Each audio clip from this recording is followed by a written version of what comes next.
My son gave me a key to a new apartment on Father's Day, said it was a place where I could finally retire in peace. But the moment I arrived, the former owner was already waiting at the door and whispered, "Don't turn on the lights tonight. Stand by the east window. What you're about to see will change everything." I froze, but I listened. And when night fell, I raised the monocular, and the instant I looked across at the building opposite, my heart went still. Before we go any further, thank you for being here. That means something. Now tell me in the comments, what city, what country are you joining from today? Let's see how far this story travels. Note, some elements of this story are fictional, added to serve the narrative. Any resemblance to actual names or locations is coincidental, but what this story is trying to tell you is worth your full attention. The coffee was ready at 7:30 the way it always was. I'd been waking up at that hour for 50 years, first out of necessity, then out of habit, and finally out of something closer to ritual. When Eleanor was alive, she used to say I made the coffee too strong. I told her that was the point. She'd laugh and drink it anyway, standing at the kitchen window in her robe watching the square come alive outside. After she passed in 2010, I kept making it the same way. Too strong, 2 cups both for me. Some habits are harder to break than others. Some you don't want to break at all. By 8:30, I was on the front porch. Monterey Square, in June, is something people who've never been to Savannah can't quite picture. The live oaks stretch so wide, their branches nearly touch overhead, draped in Spanish moss that catches the morning light like gray silk. The gardenia hedges along the iron fence were in full bloom, that heavy. Sweet smell that hits you before you even open the front door. The heat was already building the way it does in the south, slow and deliberate, like it's making a point.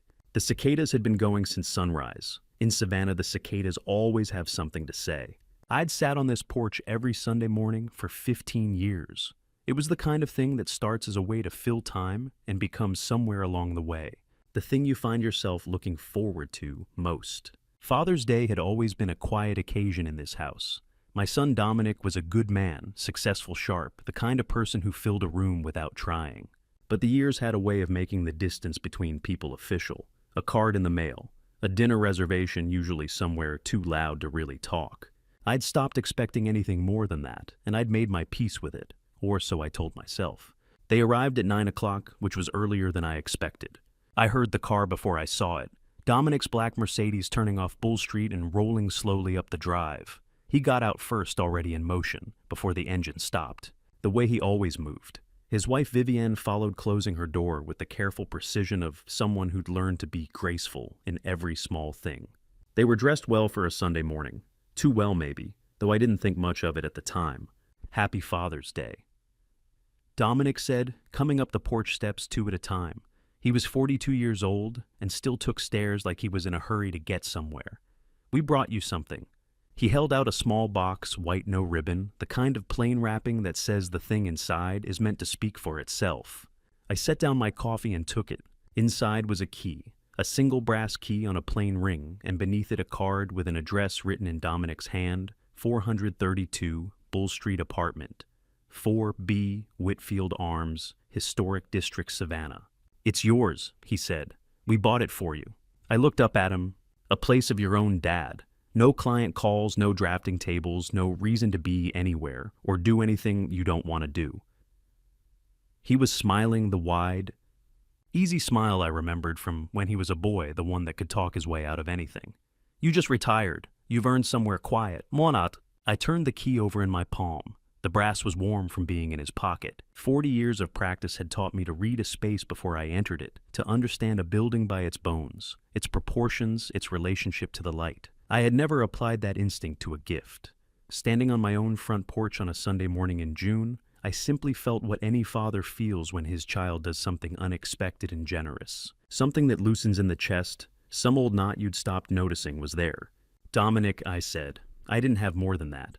"Don't make it a whole thing," he said, which was his way of saying he was pleased. Vivienne was standing at the edge of the porch, one hand resting lightly on the railing. She smiled when I looked at her, a clean, appropriate smile, the kind that matched the moment exactly.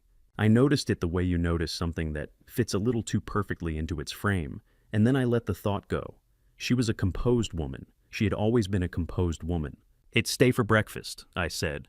"I've got eggs and there's a place on Jones Street that does biscuits worth driving for." Dominic was already checking his watch. I wish we could. I've got a presentation Monday morning. Big client government contract, the whole thing. I need the full day to prep. He bent down and kissed my forehead, the way you'd kiss someone much older than you, or someone you felt sorry for. Enjoy the apartment, Dad. It's got good light. You'll love it. Then he was down the steps. Vivian followed, pausing at the bottom to give me a small wave, gentle, almost apologetic, before sliding back into the passenger seat. The Mercedes reversed down the drive, turned out onto the square, and was gone. I stood there for a moment with my hand still raised. Then I sat back down in my chair. The coffee had gone lukewarm. I didn't bother reheating it. I just sat with the key in my palm and the address card on my knee, looking out at the square where the moss moved in what little breeze there was. The gardenia smell came in waves. The cicadas kept on. Somewhere at the far end of the square, a dog barked twice and went quiet. 42 years. I had known my son for 42 years, and I knew the specific rhythm of his visits, the lean forward when he was interested. The way he rolled his phone in his fingers when he was thinking about something else, the particular manner in which he excused himself when somewhere else was already calling him. I knew all of it. I had paid attention the way fathers do, because attention is what you have to give when time is the thing you gave away too freely when they were young. He was at the end of the drive before I could have called after him. I sat there with those keys in my hand, thinking about how a man can spend 40 years building something, a reputation, a home, a family, and still find himself alone on a Sunday morning, holding a gift he didn't know how to read. I told myself it was a generous thing Dominic had done. I told myself the hurry was just the way he'd always been, always moving, always somewhere to be. I told myself the morning wasn't strange. I was always good at telling myself things. It was one of my oldest skills, and on that particular Sunday, I put it to full use. The key sat in my palm, small and warm and specific. Outside, Savannah went about its business in the heat. I almost didn't go that afternoon. The morning had left something behind, not quite a mood, not quite a feeling, just a kind of weight that settled in after Dominic's car turned out of the square and didn't lift. I ate lunch standing at the kitchen counter, the way I sometimes do when I'm not really hungry, rinsed the plate and stood there for a while looking at the key on the counter next to my coffee cup. An architect looks at a gift differently than most people. Where someone else sees gesture and intention, I see structure. I see what holds it up, what's underneath. It's an occupational condition, and after 50 years, it doesn't turn off when you retire. I picked up the key at 2 o'clock and drove to Bull Street. The Whitfield Arms sat at 432 mid-block between Charlton and Jones, and I knew the building the way I knew most of the old buildings in the historic district, not personally, but professionally. The way a doctor knows a patient by their chart before ever shaking hands. It went up in 1923, Italianate in style, which in Savannah meant arched windows, bracketed cornices, and a facade that still had something to say after 100 years. The brick was original, the ironwork on the balconies was not. Replaced sometime in the 70s by something cheaper and less considered, which was a shame. The bones, though the bones were exceptional. I parked on the street and sat in the car for a moment before getting out. Old habit. I always looked at a building from the outside, first got a sense of its proportions relative to the street, the neighboring structures, the way it held its space on the block. The Whitfield Arms held its space well, better than it had any right to given what the 70s had done to it. Before I locked the car, I reached into the back and unzipped the worn leather case I kept in the pocket behind the passenger seat. Inside was my monocular, a compact single-lens optical instrument. 8-power magnification that I had carried to every job site for 4 decades. Most people picture architects with blueprints and hard hats. The reality is that a significant portion of the work happens from a distance, reading a building the way a conductor reads a score, not note by note but as a whole, from far enough away to see what's actually there. The monocular was as much a part of my professional kit as a mechanical pencil. I slipped it into my jacket pocket and went inside. The lobby had its original terrazzo floor cracked in 2 places, and a brass mailbox panel that hadn't been updated since the Reagan administration. The elevator was one of those old cage and cable affairs with an accordion gate. I took the stairs, 4 floors up. The treads were heart pine original to the building, and they spoke as I climbed, not the alarming creak of structural failure, but the comfortable conversation of old wood that had been walked on for a century and had opinions about it. I could tell by the sound that the subfloor was solid. Whatever else this building had suffered, nobody had cut corners on the core. Apartment 4B was at the end of the hallway, east-facing. The key turned smoothly, well-maintained lock recently rickayed, and the door swung open onto a room that smelled like stillness. The kind of stillness that accumulates over months, not days. Dust lay in a fine, even layer across the hardwood floors, and the afternoon light came through the eastern windows in long shafts that made the particles visible, drifting slowly in the air like the building was breathing. I stood in the doorway for a moment, reading the room the way I always read a new space. The floors were white oak, 3/4-inch tongue and groove original. The ceiling was 11 feet at minimum, possibly 11.2. I'd measure it properly before making any judgment. The crown molding was plaster, not the polyurethane imitation you see in renovated buildings. And whoever had done it originally had done it correctly, with proper relief and clean returns at the corners. The walls had been repainted at least twice in the past decade, both times in colors chosen by someone with more confidence than taste. But that was a surface issue. Surface issues are fixable. I moved through the rooms methodically the way I always do, touching the walls at intervals to check for moisture, testing the window frames for play, crouching to look at the baseboard detail. The kitchen plumbing needed work. The bathroom tile was a lost cause. Everything structural was sound. Then I came to the east window in the main room. I stopped. Directly across from me on the other side of Bull Street, 50, maybe 60 feet at most, was the Drayton Building. I knew it well. I'd walked into it 5 days a week for 30 years. 3 stories of early 20th century commercial architecture, ground floor retail offices above, and on the 3rd floor at the southwest corner. A glass-walled conference room that I had specified myself during a renovation in 2003. The conference room of Prescott Architecture Group. I could see the long table, the leather chairs, the projection screen along the far wall. I could see the whiteboard with something written on it in blue marker, though not what it said. I took out the monocular. At 8 power magnification, 58 feet of air between 2 buildings is nothing. The room came into focus the way a radio station does when you finally land on the frequency suddenly, completely with a clarity that made me feel for a strange moment, as though I could reach out and touch the table. I could see the grain on the conference table. I could see the frame site plan I'd hung on the east wall in 2011, the one from the Forsyth Park renovation. I could see the slight scuff on the baseboard near the door that the cleaning crew had never managed to get out. I lowered the monocular, stood there. An architect understands sightlines the way a chess player understands the board, not as a feature of the moment, but as a condition that was designed into the space from the beginning. You don't discover a sightline like this. You establish it. You measure it. You make a decision about it, and then you build accordingly. Someone had made a decision about this window, about this apartment, about the precise angle of view from this specific room to that specific building. I put the monocular back in my pocket and looked at the glass of my old conference room across the street for a long time. 58 feet, 3rd floor, southwest corner. I designed enough buildings in this city to know you don't arrive at a sightline like this by accident. You engineer it. The only question was who had done the engineering and what exactly they had intended for me to see. I was still standing there, turning that question over in my mind, the way you turn a set of drawings looking for the flaw when someone knocked on the door.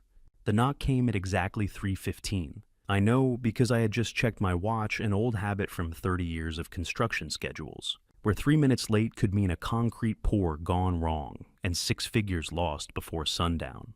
The sound was unhurried, 3 measured strikes of knuckle against wood, the kind of knock that does not beg entry but simply announces it is owed. I set down the monocular on the windowsill, where it rested beside the notebook I had been filling with observations about the Drayton Building's 3rd floor conference room across the way. The projection screen, the long mahogany table. The particular way the afternoon light fell through those tall glass panels at an angle, no accident of design could explain. Someone had drawn those lines deliberately. I had been turning that thought over in my mind like a stone, with a strange weight to it when the knock arrived. I crossed the room. The heart pine floorboards announced every step a low, resonant creak that seemed too large for a room this quiet. The afternoon light came in long and amber through the west window, laying shadows across the floor in slanted bars. The kind of light that makes everything look like it belongs to a different era, which in a building raised in 1923 perhaps it did. I opened the door. She stood in the corridor as though she had always stood there, as though the hallway itself had been built around her presence and not the other way around. 79, I would have said. If pressed, though, the word old felt imprecise, the way calling a courthouse old misses everything that matters about it. Her posture was the first thing I registered. straight. Not the rigid straightness of effort, but the kind that comes from decades of standing before rooms full of people who needed to believe the person at the front would not yield. White hair, cut close and clean, gone past silver, into something cooler, more final. A pale blue linen dress, the color of sky in early morning before the heat arrives. Her hands were folded in front of her, unhurried. But it was the eyes that stopped me. I have read buildings my entire professional life. The way a structure holds its age in the bowing of a beam, the hairline fractures in plaster that tell you where the foundation has shifted, the settled patience of a wall that has absorbed a century of weather. This woman's eyes carried the same quality. They had witnessed a great many verdicts. They were not unkind, but they were certain in a way that most eyes are not, and that certainty was not warm. "Mr. Prescott," she said, not a question. Yes. I did not ask how she knew my name. Something in the architecture of her expression told me the question would be answered in its own time, and not before. "My name is Estelle Fontaine. I apologize for arriving unannounced." She paused, glancing once past my shoulder into the room before returning her gaze to me. "I lived here for 22 years, in this apartment. I sold it 4 months ago." I stepped back from the doorway without quite deciding to. "Please come in." She moved through the entry with the deliberate care of someone returning to a place that still belongs to them in the ways that matter. She did not look around the room with curiosity. She looked around it with recognition, the way a person looks at something they have memorized and are now checking against memory. Her gaze moved to the west window almost immediately, and she crossed to it, slowly stopping at the precise spot where I had been standing when the knock came. She looked out at the Drayton Building for a long moment without speaking. "I used to stand here every evening," she said finally. 22 years. The light at this hour, it comes through those glass panels on the 3rd floor over there and does something particular." She did not elaborate. She did not need to. I came to stand beside her, a careful distance maintained. Below us, Bull Street ran quiet in the afternoon heat, the live oaks throwing their long shade across the pavement. A slow ceiling fan visible through an open window of the house across the way. Savannah at this hour moves like a man who has nowhere urgent to be, and nowhere is that more true than in the historic district, where the streets seem to have agreed long ago to slow the passage of time. "You were a judge," I said. It was not a guess. She turned her head slightly toward me. 21 years on the Chatham County Superior Court bench. I retired in 2018. A pause. "I handled your son's business incorporation case in 2009, and before that," she stopped. "I presided over a divorce case in 2005 that involved parties known to both of us. I will leave it at that for now." I did not press. "The building teaches you patience." "At the sale of this apartment," I said instead. "You mentioned it was 4 months ago. It was not entirely voluntary." She said it plainly, the way a person states a fact they have decided to stop being ashamed of. "There were pressures applied, legal in their form, if not in their spirit. I am familiar enough with the law to know the distance between the two." Her jaw tightened briefly, then released. "I hoped I was wrong about the shape of what I was seeing. I am not often wrong, Mr. Prescott. I had hoped this would be one of the exceptions." The room was very quiet. From somewhere below, a mockingbird ran through its catalog of borrowed songs. "You said you know Dominic," I said, "since he was 12 years old." She looked back out the window. "His Little League team played in Forsyth Park in the summer. I watched 3 seasons from that bench by the fountain. I knew his mother before." She stopped again. Whatever door that sentence led to, she chose not to open it. "I know what he is capable of. I know what he is capable of now." She turned from the window and faced me directly, and in that moment, the retired judge was entirely present. "Mr. Prescott, tonight do not turn on any lights in this apartment after dark. Come to this window at 9 o'clock and watch the 3rd floor of that building across the street."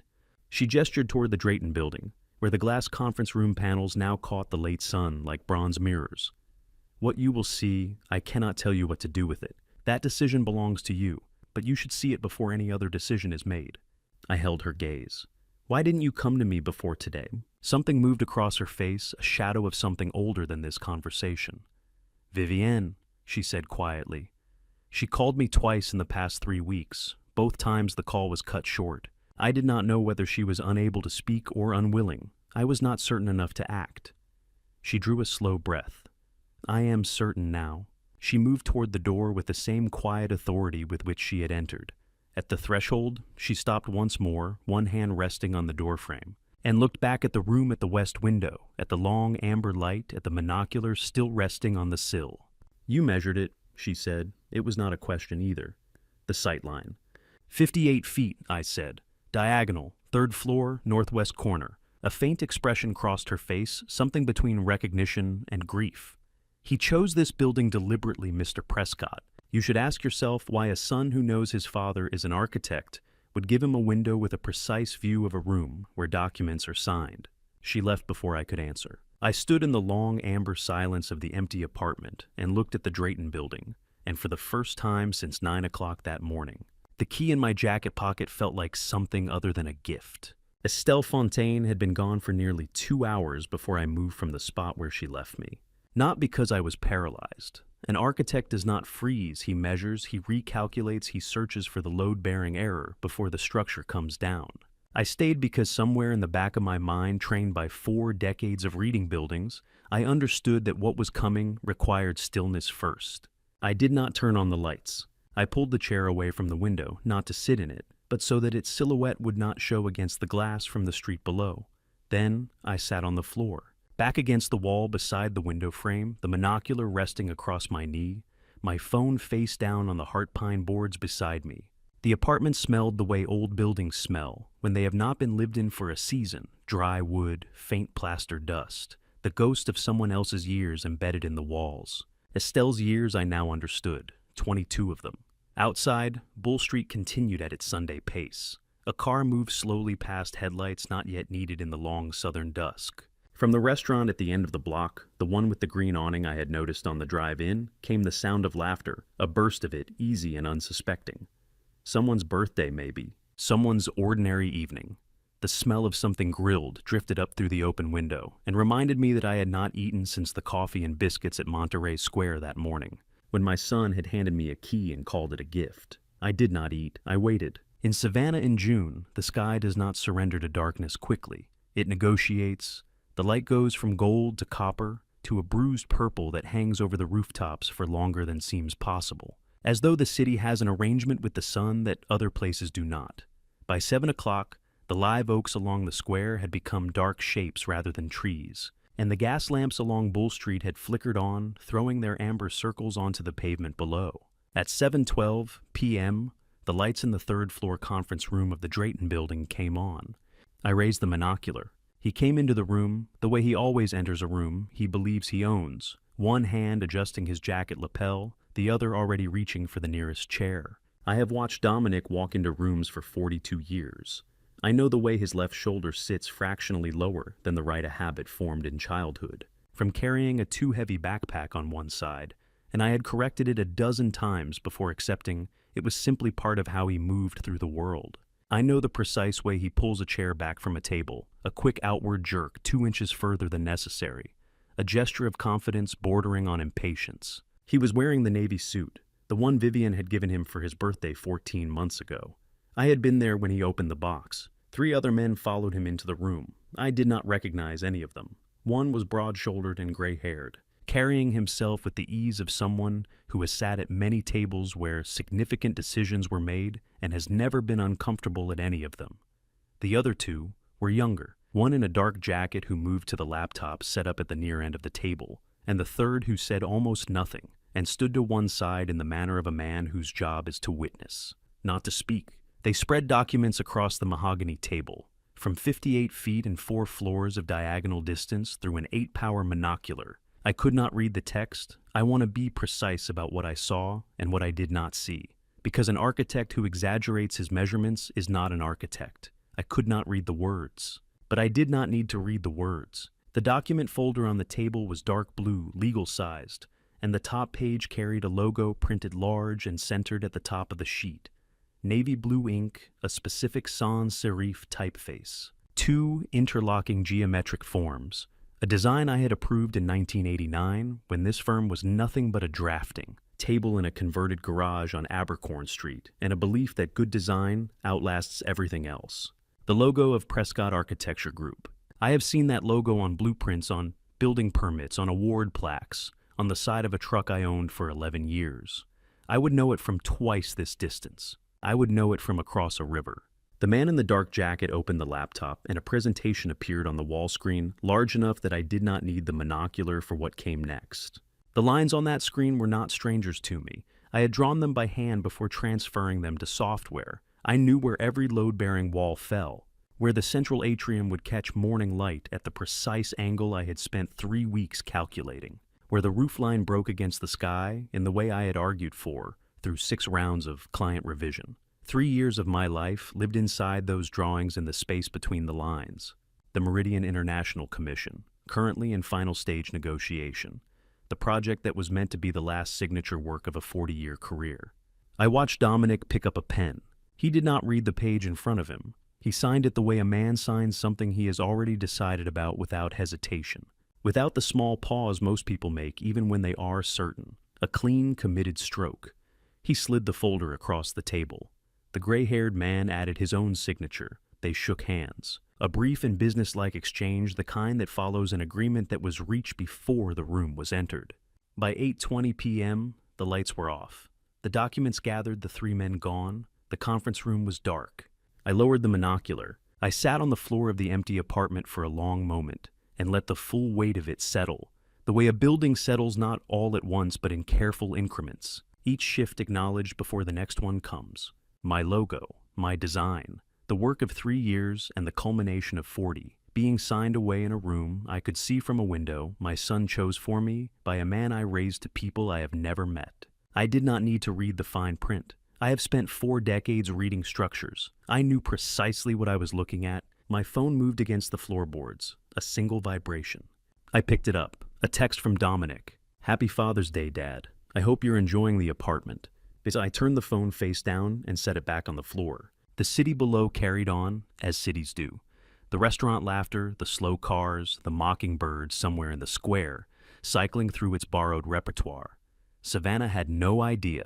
The gas lamps burned the same amber they always had. I sat in the dark and I did not call him. I picked up the monocular one more time, not to look across the street, but because holding it gave my hands something to do, while my mind did what it always does when it finds damage it did not expect. Not panic, not grief, not yet. First understand the full scope of what has failed. Measure every crack. Identify every point of stress. Then decide what to do about it. I did not drive home. I knew better than that. A man who walks into his own house carrying what I was carrying that night without having first decided exactly what shape he intends to give it does not walk in as himself. He walks in as the uncontrolled version, the one who says things that cannot be unsaid, and moves pieces on the board before he understands the full geometry of the game. I have made that mistake once in my professional life early on, when I confronted a contractor about falsified load calculations before I had assembled every document I needed. He denied it, covered his tracks in the 12 hours it took me to regroup, and it cost me 4 months and a significant sum to unwind the damage. I did not intend to make it again. So I drove 4 blocks north and pulled into the small parking area off Oglethorpe Avenue, the kind of lot that exists in the historic district without calling attention to itself. A strip of cracked asphalt behind a row of townhouses lit by a single pole lamp that did more to define the darkness around it than to push it back. I cut the engine. The Savannah night came in immediately, the sound of cicadas working their full summer register, the heat pressing through the open window at 84 degrees, even at this hour. The distant suggestion of traffic on Abercorn Street 1 block over. I sat for a moment with my hands in my lap. Then I found the number in my phone, Marcus Bellamy, saved 8 years ago. After a mid-level project manager in my firm had been quietly redirecting subcontractor payments into a shell account for 11 months before the discrepancy surfaced in a quarterly audit, Marcus had identified the full scope of the fraud in 5 days, documented it cleanly, and handed me a package that my attorney at the time described as the most organized private investigation file she had ever received. I had paid him, thanked him, and hoped I would never need to call again. I called. He picked up on the second ring. Bellamy. The voice of a man who answers his phone the same way at 9 in the evening as he does at 9 in the morning, no warmth added, none removed. Marcus, it's Walter Prescott. A half-second pause, the kind that means recognition rather than confusion. Walter, it's been a while. 8 years, I said. I need your help. Tell me what you have. That is what I have always respected about Marcus Bellamy. He does not perform concern. He does not offer reassurance before he has the facts. He simply opens a channel and waits for information to move through it. I organized what I had seen into the sequence it deserved, not the emotional sequence, not the order in which it had landed in my chest, but the factual order, the kind that would hold up under scrutiny. I told him the building, the floor, the time, the address of the Drayton Building on Drayton Street, 3rd floor, northwest-facing conference room. The precise time the lights came on, 7:12 p.m., and the time they went off, 8:20 p.m. I described the three men I did not recognize, the broad-shouldered, gray-haired one who moved with the authority of a man accustomed to closing rooms, the younger one who operated the laptop, the third who stood to one side and said nothing. I described the document folder, dark blue, legal-sized, the logo on the cover page, the presentation on the wall screen, the architectural drawings I recognized as my own work on the Meridian International Commission, Dominic signing without reading, the handshake. Marcus asked no questions while I spoke. I could hear the quiet rhythm of keys, steady and unhurried. When I finished, he said, "What do you need from me?" "3 things," I said. "The identity of all 3 men in that room tonight. Full bank records for Prescott Architecture Group. For the last 12 months, I want to see every outgoing transaction above $10,000. And any legal filings tied to the company or to any of my personal property in the last 6 months. Deeds, transfers, contracts, anything recorded with the county." "Understood." Keys again. 48 hours. "You have 48 hours, I said. "But Marcus, there is a contract worth $4.5 million that may be close to closing. I need to know the timeline on that before anything else moves." A pause. Not the thinking kind, the finding kind. "Walter." His voice had shifted almost imperceptibly, the slight change of register that I had heard from him once before, 8 years ago, when he had found the Shell account. "I'm in the Chatham County Public Records System." "All right." A longer pause. The cicadas outside my window continued their indifferent chorus. "There's a power of attorney on file," he said. "Filed 3 weeks ago. It designates Dominic Prescott as agent for Walter J. Prescott full authority over all property transactions and business dealings." The interior of the car was very quiet. "I never signed a power of attorney," I said. "I know." He said it without drama, which was the right way to say it. "Because the notarization seal on the document belongs to a man named Humphrey Stahl, office on Liberty Street." I'm pulling his license record now. Keys. He's been flagged twice in the last 4 years. Procedural violations, the filings describe them as irregular notarization practices. Both complaints were settled without formal disciplinary action. I let that sit where he had placed it. A power of attorney. Not a forged deed, something far more dangerous than that. A forged deed can be challenged on its face, compared against a known original, tested against a chain of title. But a valid power of attorney, or one that appears valid stamped with the right seal and recorded in the right office, does not require my signature on any subsequent document. It is my signature on everything, on every contract, every transfer, every transaction. For 3 weeks, my name had been available to Dominic on demand, in any room, at any hour, for any purpose he chose to apply it to. I understood now why the meeting had taken place on Father's Day. Not sentiment, timing. He needed me in that apartment, occupied and grateful while the last pieces were positioned. I started the car. "Marcus," I said, "keep working." "I will," he said. "Walter, be careful who you speak to before I call you back." "I know," I said, and ended the call. The drive home took 11 minutes. Oglethorpe to Abercorn, south through the squares, the gas lamps marking each block in amber, the city as composed and unhurried as it always is at this hour, as though nothing beneath its surface has shifted at all. I used every one of those 11 minutes to decide what kind of man I intended to be for whatever came next.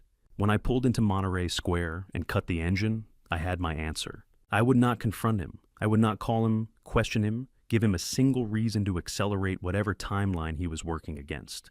Instead, I would do what I have always done when I find structural failure in a building I am responsible for. I would document every crack, map every point of stress, establish the full scope of the damage before I touched a single load-bearing wall. A man who calls the police before he has every document in order hands his opponent time to adjust.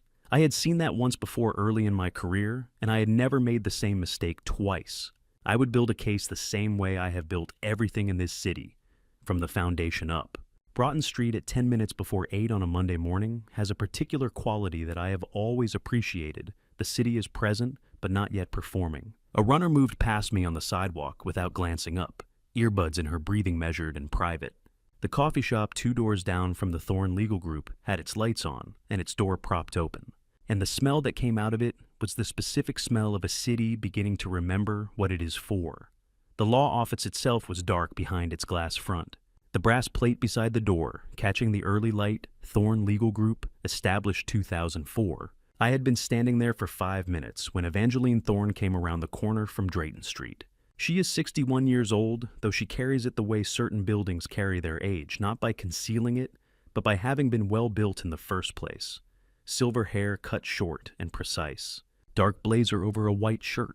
She walks with the purposeful unhurriedness of someone who has never in her professional life been late, and therefore has no relationship with the particular anxiety that produces rushing. She saw me standing at her door from half a block away, and did not break stride, did not adjust her expression, did not reach for her phone to verify an appointment she knew she did not have.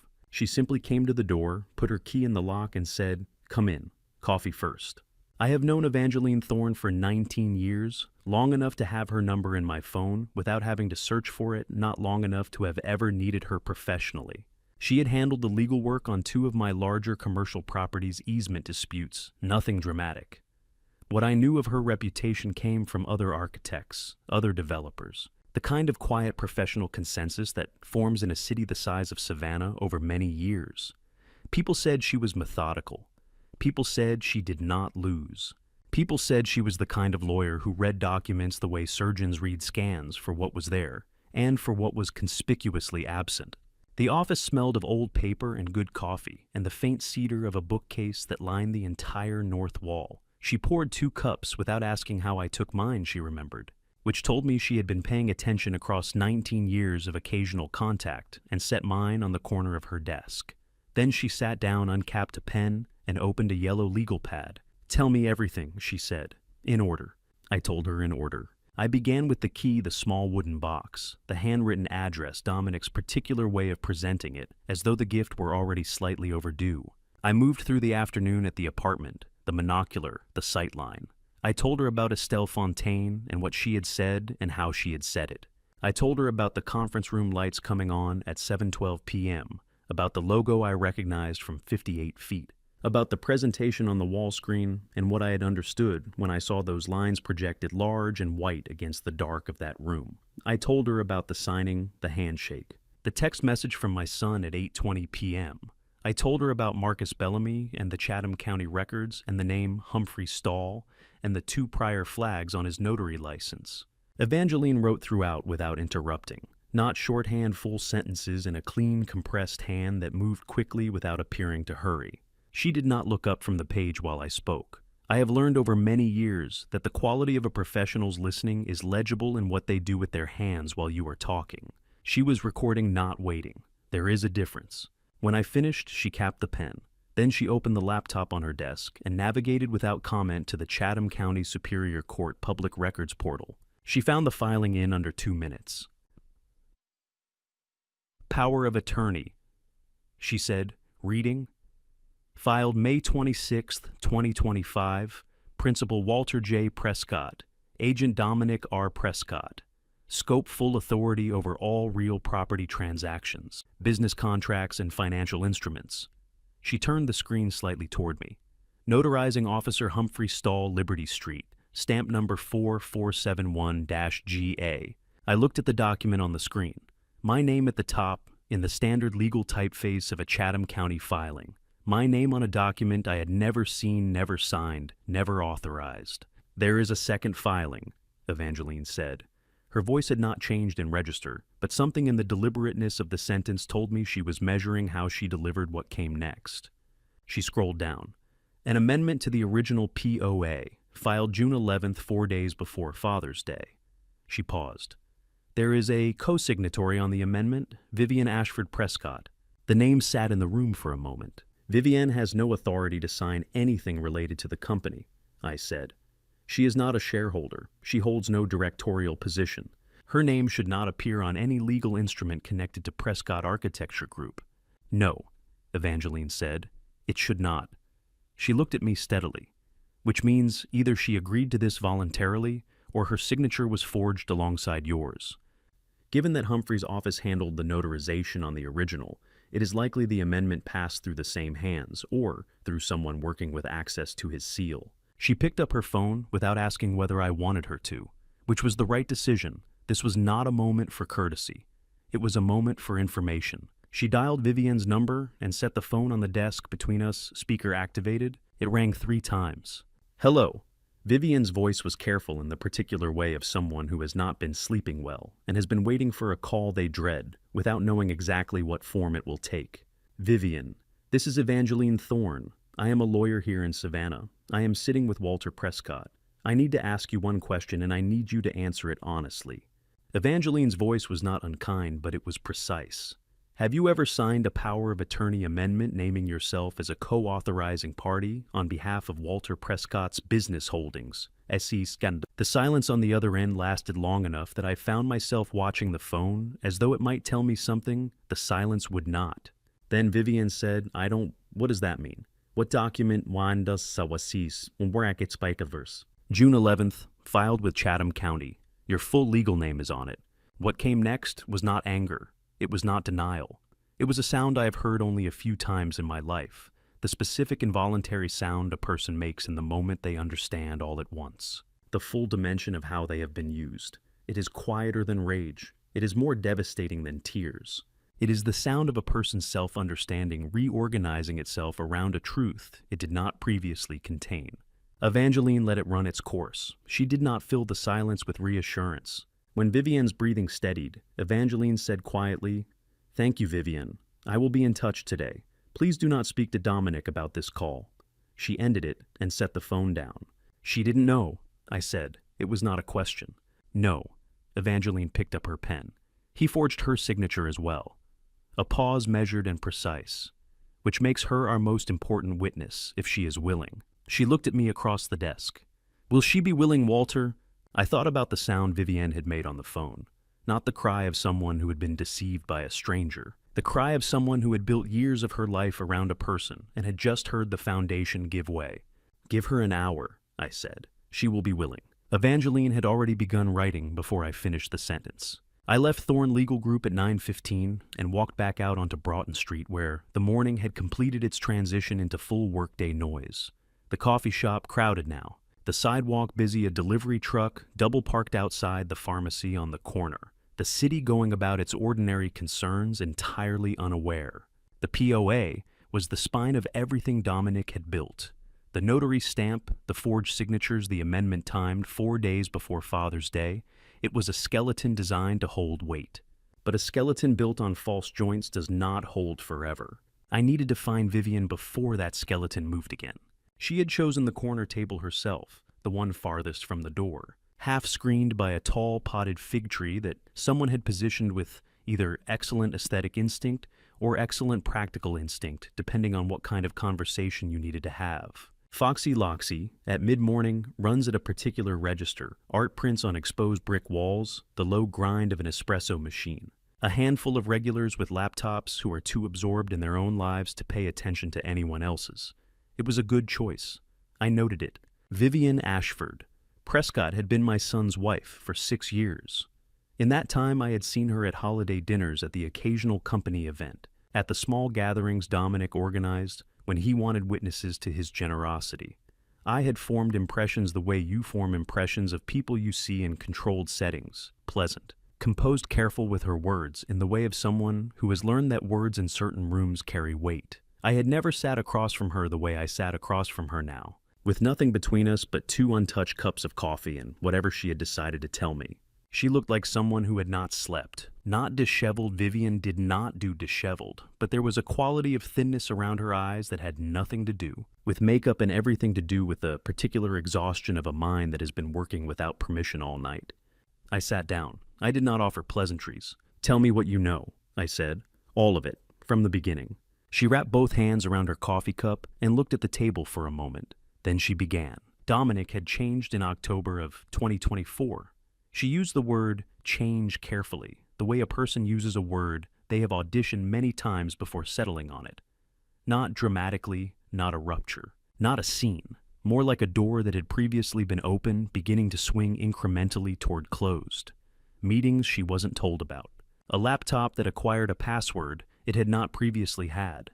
Cash withdrawals from an ATM on Drayton Street, not large amounts individually, but regular and never explained. She had asked once. He had said it was business expenses easier in cash for certain vendors. She had not asked again. In January of 2025, she had come into his study to leave a dry cleaning receipt on his desk and seen a document open on the surface, not on screen, a printed page with her name partway down. She had read 3 lines before Dominic appeared in the doorway. He had explained it smoothly, without visible agitation, a routine corporate restructuring, a formality that required her name as a household consignatory on certain filings, nothing that affected her directly, nothing that required her attention. She had nodded. She had left the room. I believed him, she said. Or I wanted to. Which isn't the same thing, but at the time I was letting myself treat it as though it were. She had stayed quiet through February, told herself she was being paranoid, told herself that a man who was genuinely hiding something would not have explained so calmly. In March, she had stopped telling herself things. I started photographing, she said, whenever he left the laptop open and walked out of the room, whenever there was a printed page left on the desk. I didn't have a plan. I didn't know what I was looking for. I just knew something was wrong and I needed... She stopped. I needed something to be real, something I could look at and know I hadn't invented. She put her phone on the table and slid it toward me. 23 screenshots. Organized by date, she had renamed each file with a month and a number, which told me that whatever fear had driven the collecting, her mind had stayed precise throughout it. The oldest was dated March 4th. The most recent was June 9th, 6 days ago. I scrolled without speaking. Email chains, fragments of documents, a contact list entry, a scanned signature page with a notary stamp I recognized from Marcus's description the night before. The emails were addressed to and from an account I did not recognize, a name that appeared in 9 separate threads over the span of 4 months. Grant Halford. Grant Halford.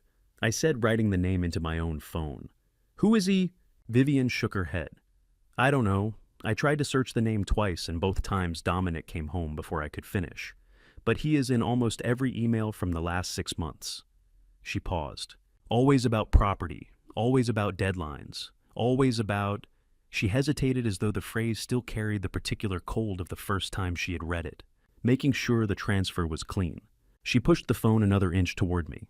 Is this what you need? I looked at the 23 photographs, email threads referencing property transfers, a contact list that included the name of a man I did not know, a notary stamp belonging to Humphrey Stahl on a signature page bearing my name. It's a start, I said. I held my phone beside hers and opened AirDrop.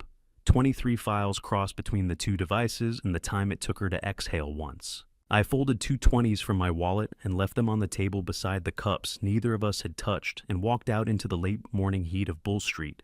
I forwarded Halford's name to Marcus before I reached my car. His reply came back in 40 seconds on it.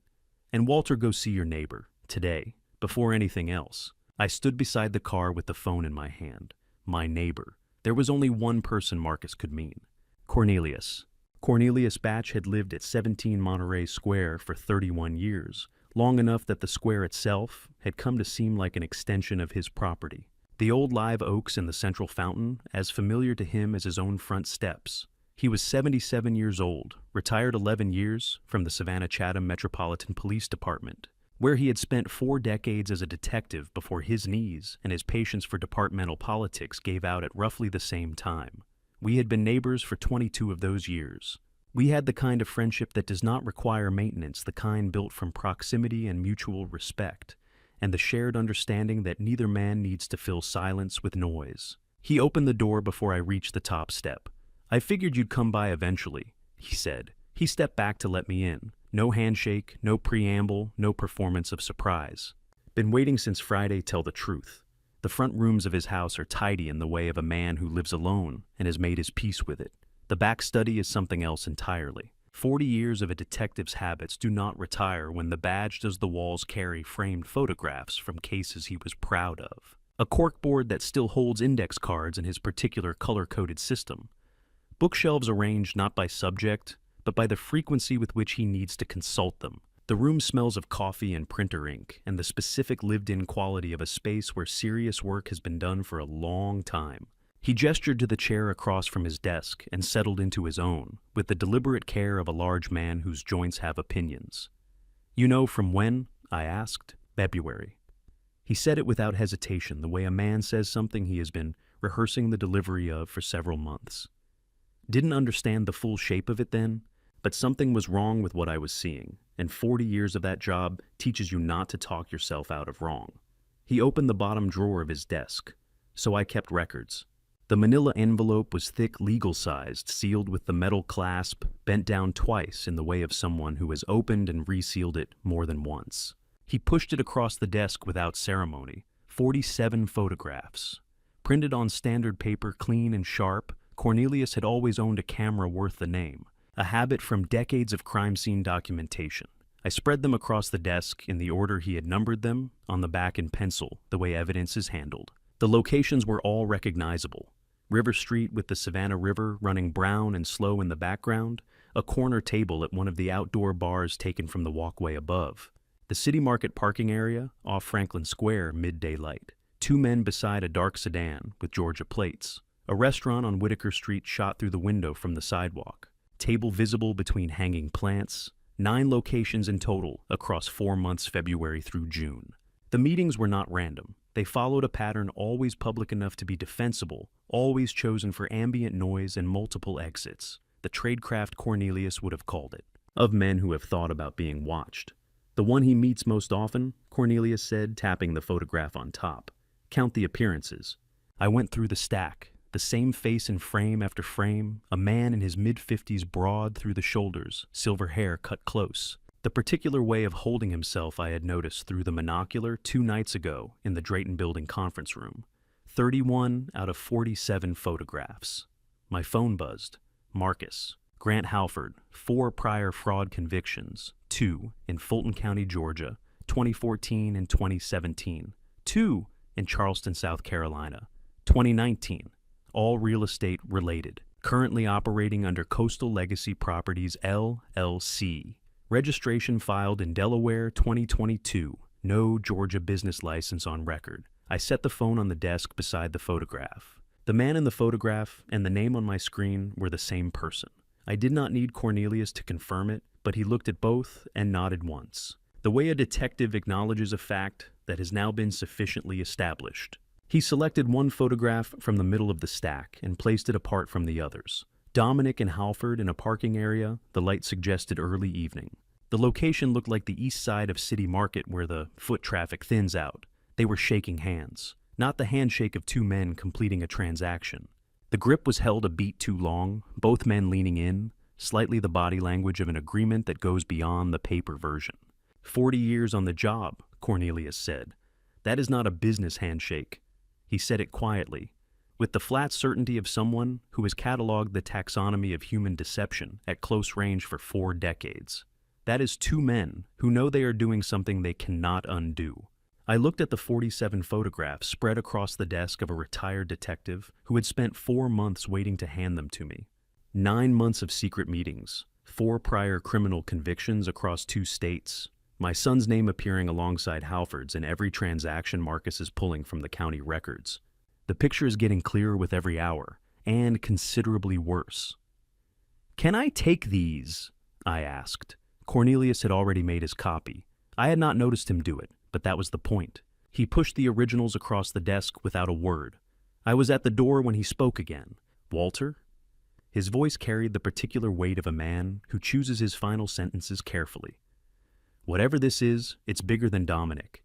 He said it the way detectives say things they have known for a while and waited for the right moment to release.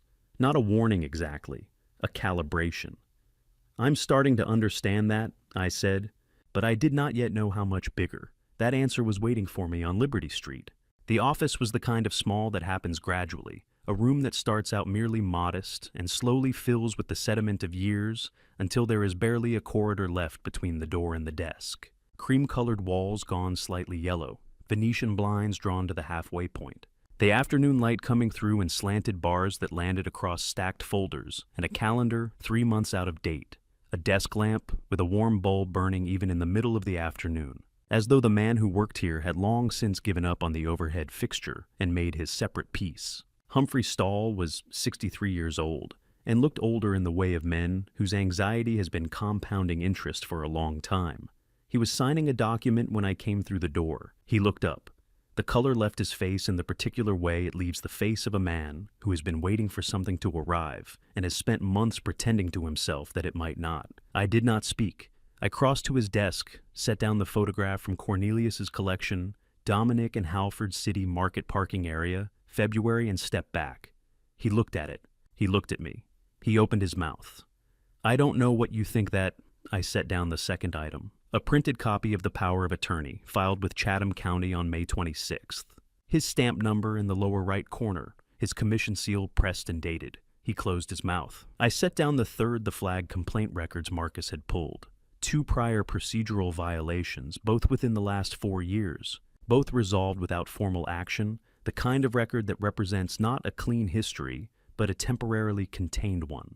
Humphrey Stahl looked at the 3 items arranged on his desk, and something in him stopped performing. I have watched people make that decision the moment they calculate that the cost of maintaining a story has finally exceeded whatever the story was protecting. It does not look like relief. It looks like exhaustion that has been waiting for permission to show itself. He was quiet for a moment. Then he told me. Dominic had come to his office in April, walked in much as I had without an appointment, with the same quality of deliberate, unhurried arrival that signals a man who has rehearsed this conversation and is not concerned about the outcome. He had a folder, inside it, documentation of a gambling debt from 6 years ago, a private arrangement that had been paid and settled and buried by everyone involved, except apparently Dominic. $31,000 borrowed from a man who did not use banks or lawyers. The kind of debt that leaves no official record but can be made to leave other kinds. Dominic had been precise. He was not asking for much: 2 documents, a stamp, a date, a signature line. If Humphrey complied, the folder went away. If he did not, the folder went to the Georgia Superior Court Clerks Cooperative Authority, the body responsible for notary commissions in this state. And Humphrey Stahl would find himself explaining his financial history to the people who held his livelihood in their hands. My wife has been sick for 3 years, Humphrey said. He said it without asking for sympathy, which made it harder to hear than if he had. My youngest is 2 years from finishing his degree. I had nothing else. He looked at the desk surface. I told myself it was just paper. That paper doesn't hurt anyone. I did not tell him he was wrong. He already knew he was wrong. That is the particular loneliness of a man who has made a bad decision. With open eyes, there is no comfort available from being told what he already understands. But you kept something, I said. He looked up. You kept something, I said again, or I wouldn't be here. He held my gaze for a moment. Then he reached into the bottom drawer of his desk, the one with the keyed lock, which he opened with a small brass key on his keychain, and placed a brown envelope on the desk between us. Inside, 2 documents. The first was a power of attorney. I had signed in March of 2022, my handwriting, my signature notarized by a different office properly witnessed. I had drawn it up at Eleanor's insistence. My wife had been thorough about such things, even before she became ill. And after her diagnosis, she had been immovable on the subject of having everything in order. The document named Eleanor Prescott as my agent for all property and business decisions. It had been legally voided by her death 14 months later, in the autumn of 2023. The second document was the one Dominic had brought to Humphrey's office in April. I placed them on the desk, side by side. The forgery did not require expertise to identify. The signature on the false document reached for mine, the way a copy always reaches for an original, close enough in form to suggest familiarity, different enough in execution to reveal its distance from the genuine article. The date had been constructed to appear as a fresh signing. The agent's name had been changed. The scope had been expanded well beyond what any standard personal POA would contain. I'm not a good man, Humphrey said. I know that. But I kept those. He gestured toward the 2 documents. I don't know if that counts for anything.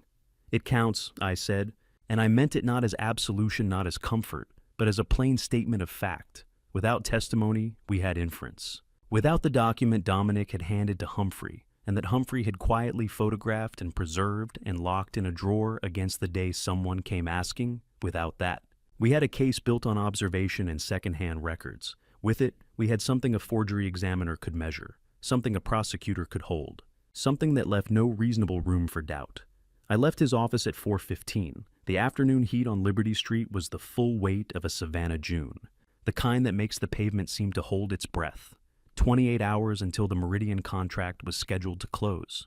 My phone rang as I reached the car. "Walter?"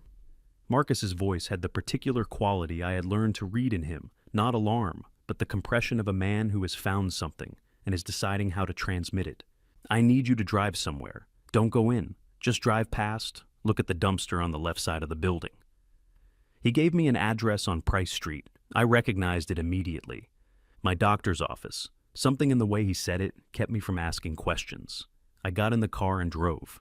I had been Gerald Moss's patient for 12 years. That is not a small thing in the way that people sometimes treat medical relationships as merely transactional. A doctor who has known you for 12 years holds a particular kind of inventory. The shoulder that started giving trouble in 2017, the blood pressure numbers that crept upward after Eleanor died, the insomnia that came and went and came back again, the reading glasses prescription that had changed 4 times. He holds the record of your body's accommodations and failures across a stretch of time long enough to constitute a genuine biography. You do not hand that to a stranger. You hand it to someone you have decided to trust. I sat in the car with the engine off and looked at the front of his office. Moss Medical Practice occupied the ground floor of a narrow 3-story building on Price Street, red brick white trim. A small brass plaque beside the door that I had passed through dozens of times, without considering what it meant that a door could become familiar enough to stop being a door and simply become the entry to a place you go when something is wrong with you. The afternoon light hit the building at a low angle. The street was quiet in the particular way of a residential block at the edge of the business day, when foot traffic has thinned, but the workday has not yet released its full volume. The dumpster was on the left side of the building, half screened by the corner of the neighboring structure. I could see from 30 feet the edge of something white against the dark interior. Not inside the dumpster resting on the rim, as though someone had set it there and then reconsidered the act of disposing it, but had not reconsidered enough to take it back inside. A thick white envelope, the logo of Moss Medical Practice printed in the upper left corner. Marcus had gotten there. First, he had photographed the contents before I arrived and sent them to my phone without explanation, because no explanation was needed. I looked at his photographs rather than retrieving the envelope myself. Clean images, clinical in their precision. The document inside ran to 4 pages. Medical Cognitive Assessment Report. Patient, Walter J. Prescott. Date of examination, June 10th, 2025. Examining physician Gerald R. Moss, M.D. The conclusion occupied the bottom third of the first page. Patient demonstrates significant indicators of early-stage cognitive decline. Assessment finds materially diminished capacity for independent decision-making in matters of financial and legal complexity. Follow-up evaluation recommended within 90 days. I read it twice. Then I put my phone face down on the passenger seat and looked through the windshield at a building I had trusted for 12 years. On June 10th, I had been in my office on Oglethorpe Avenue until 4 in the afternoon, reviewing structural specifications for a project in Hilton Head. My assistant had brought me lunch from the place on Broughton Street. I had signed 3 documents, none of them medical. I had not been within 6 blocks of Price Street. I had never taken a cognitive assessment in my life. Not voluntarily, not knowingly, not in the presence of Gerald Moss or anyone else. But the document existed. It had my name at the top, his signature at the bottom, and a date stamp from his office. It had been prepared and printed and placed in a file that could, at the right moment, be presented to a court as evidence. I understood what it was for. If the POA were challenged and the forgery exposed, a competency question would need to be answered before any of it could unravel cleanly. A man who can be credibly described as showing significant cognitive decline by his own physician, of 12 years no less, is a man whose account of events becomes easier to dispute. His testimony becomes shakier. His collection of photographs, screenshots, and documents becomes the product of a confused mind rather than a methodical investigation. The document would not need to be introduced immediately. It only needed to exist available, ready to be deployed, the moment Walter Prescott became a problem. That was the architecture of it. Not a single document, but an interlocking system, each piece designed to reinforce the others. The POA gave Dominic authority. The cognitive assessment would remove mine. I picked up my phone and dialed Gerald Moss's private line, the number he had given me 7 years ago, after a late evening scare with my heart that had turned out to be nothing serious. Because he had said, "Call this number directly if something like that happens again." I had never used it for anything other than its intended purpose. He answered on the second ring. Silence. Not the silence of a bad connection, not the silence of a man collecting his thoughts. The silence of a man who has seen the name on his screen and is experiencing the specific paralysis of someone who has done something that cannot be undone and has now been found out. 7 seconds. I counted them. Walter, The line went dead. He had ended the call. I sat with the phone in my hand. 12 years. The shoulder, the blood pressure, the insomnia, the reading glasses. Every vulnerability I had ever walked through that door and described, all of it now context, for a document he had signed with my name at the top.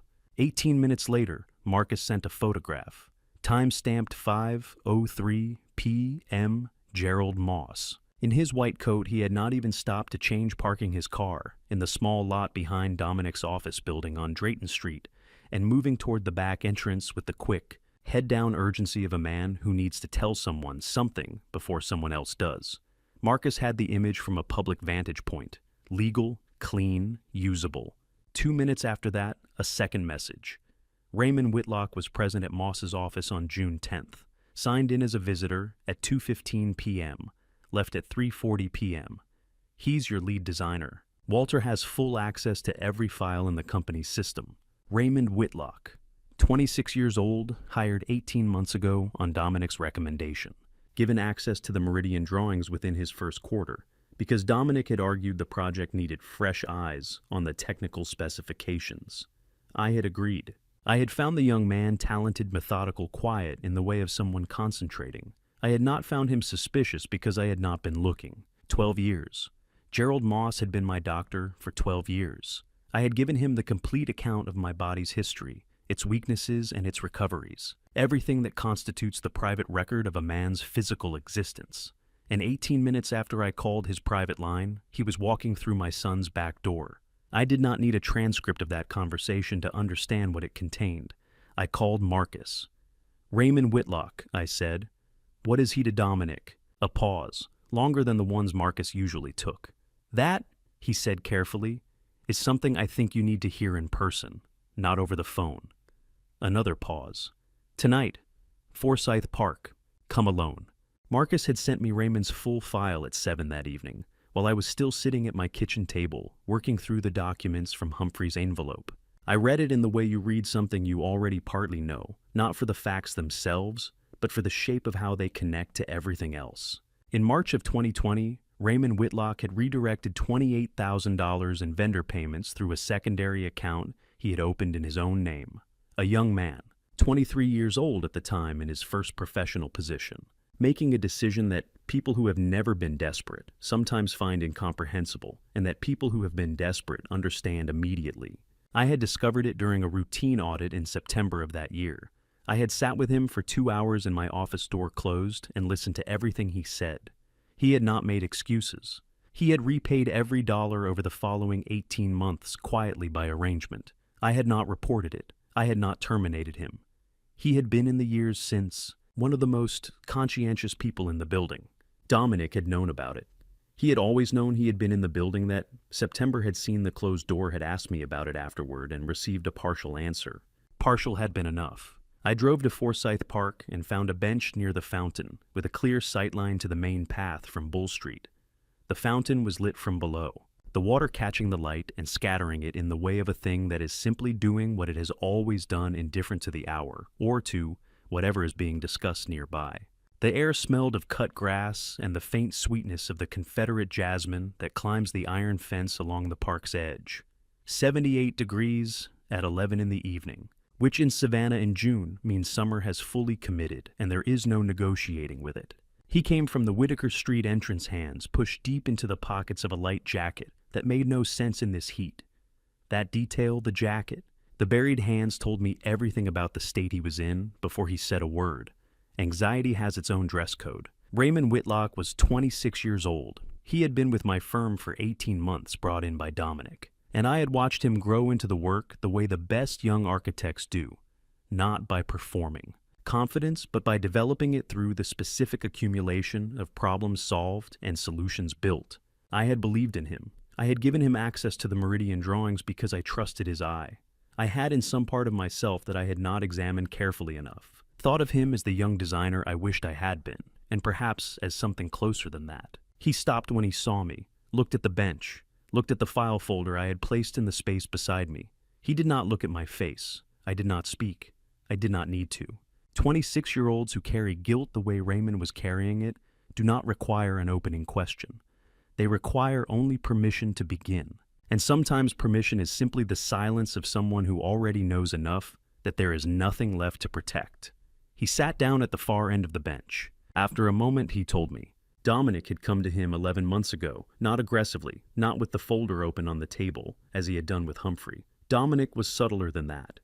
He had simply mentioned, during what appeared to be a casual conversation after a late evening in the office, that he had come across something in the 2020 records that he wasn't sure what to do with, and that he supposed it was a family matter, and family matters were sometimes better handled internally.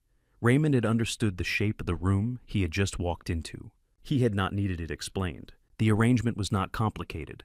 Dominic needed access to things Raymond could provide, internal scheduling system passwords that would allow after-hours file access, the specific dates and agenda items for meetings where the Meridian timeline would be discussed, small pieces of information individually unremarkable, collectively a map. Raymond had delivered them because the alternative was a conversation he had spent 3 years believing was behind him. 3 weeks ago, Raymond said, still not looking at me. He asked me to sign a witness statement confirming you had been present at a meeting in early June, a meeting where certain documents were discussed. A pause. You weren't at that meeting. There was no meeting. He wanted me to confirm something that didn't happen. You refused. I refused. He said it the way you say a thing that cost you significantly. I told him I would not sign a false witness statement. He told me I would regret that. Raymond was quiet for a moment. That was the night I understood it had gone somewhere I couldn't follow him. And I started recording. He reached into the interior pocket of the jacket and placed a USB drive on the bench between us. Georgia is one-party consent. He said he had done his research, which told me he had been thinking about this moment for 3 weeks. Every call I recorded I was a participant in.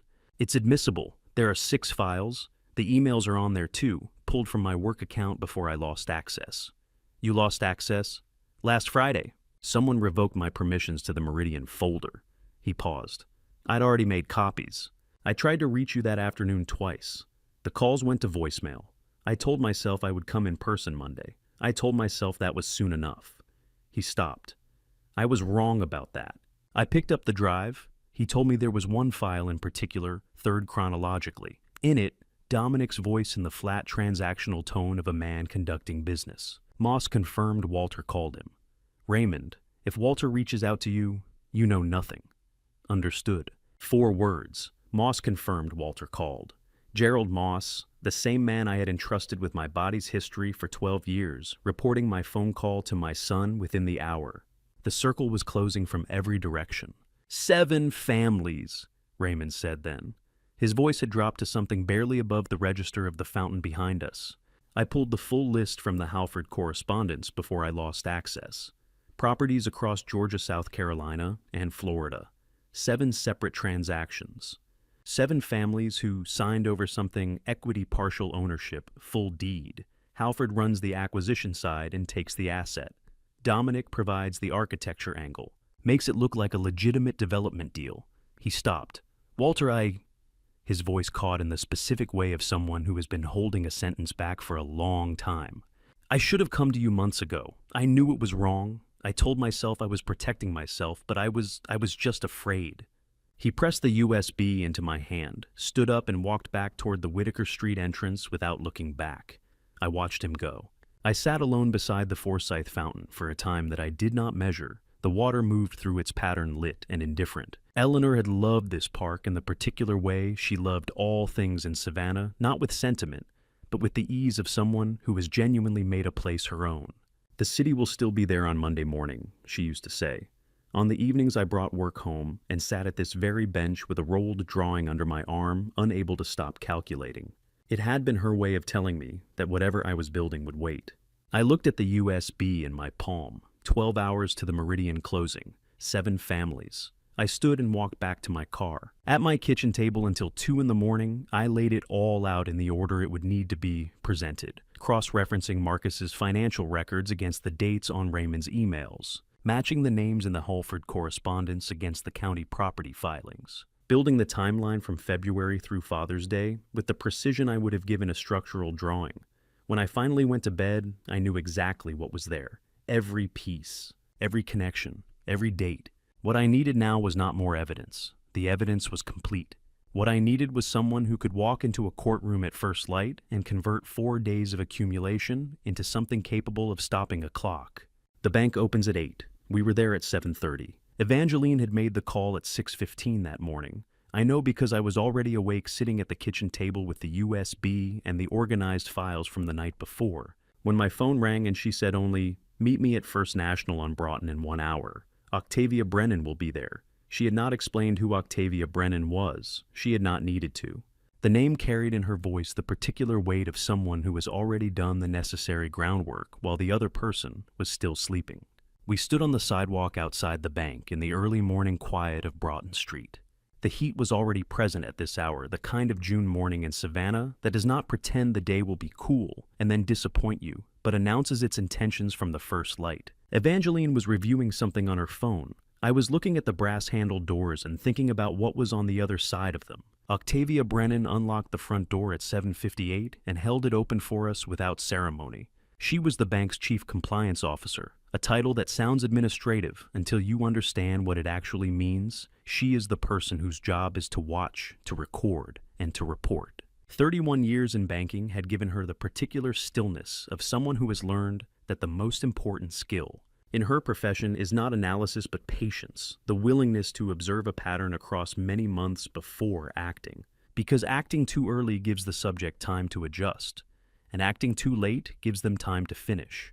She was 60, perhaps 62, with the kind of economy of movement that comes from having sat through thousands of hours of transactions and learned to distinguish the meaningful from the routine. She led us to a conference room at the back of the building where a folder of documents was already arranged on the table. She had been here before we arrived. She poured coffee without asking, set the cups down, and sat across from us.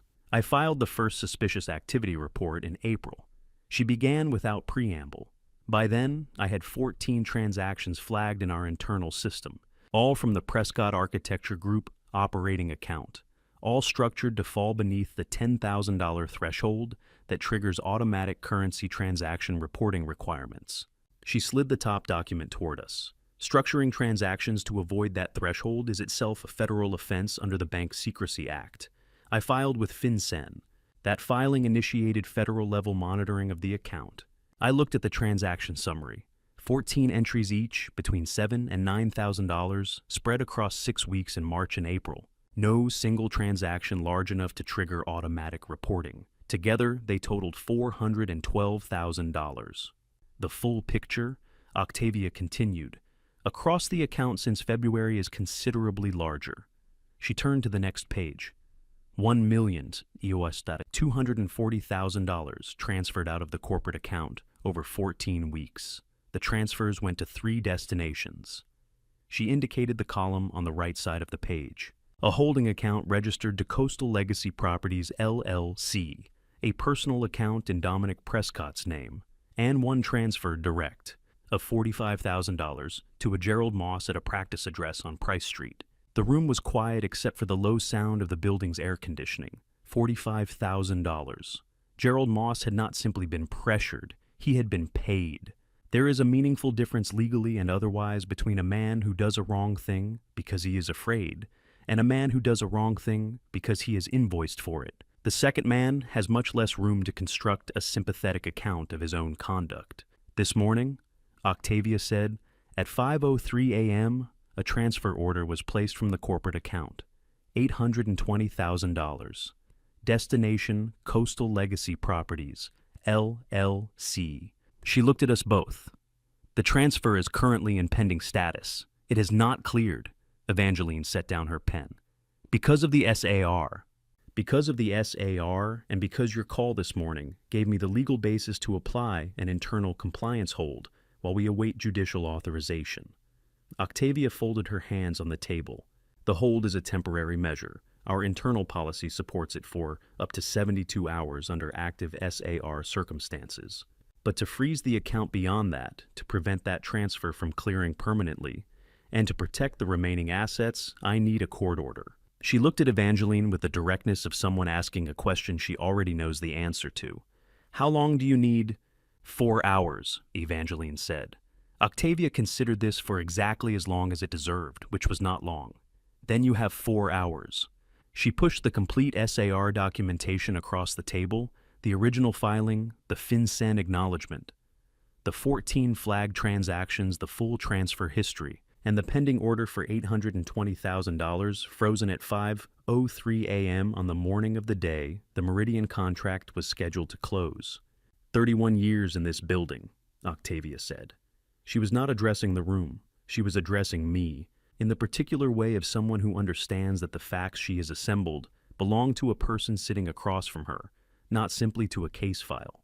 I have watched a great many people attempt to move money that did not belong to them through accounts they did not have the right to control. I have never allowed one to finish. She held my gaze steadily. "Mr. Prescott, your company's money is still in this building. Let us keep it that way." We left the bank at 8:40.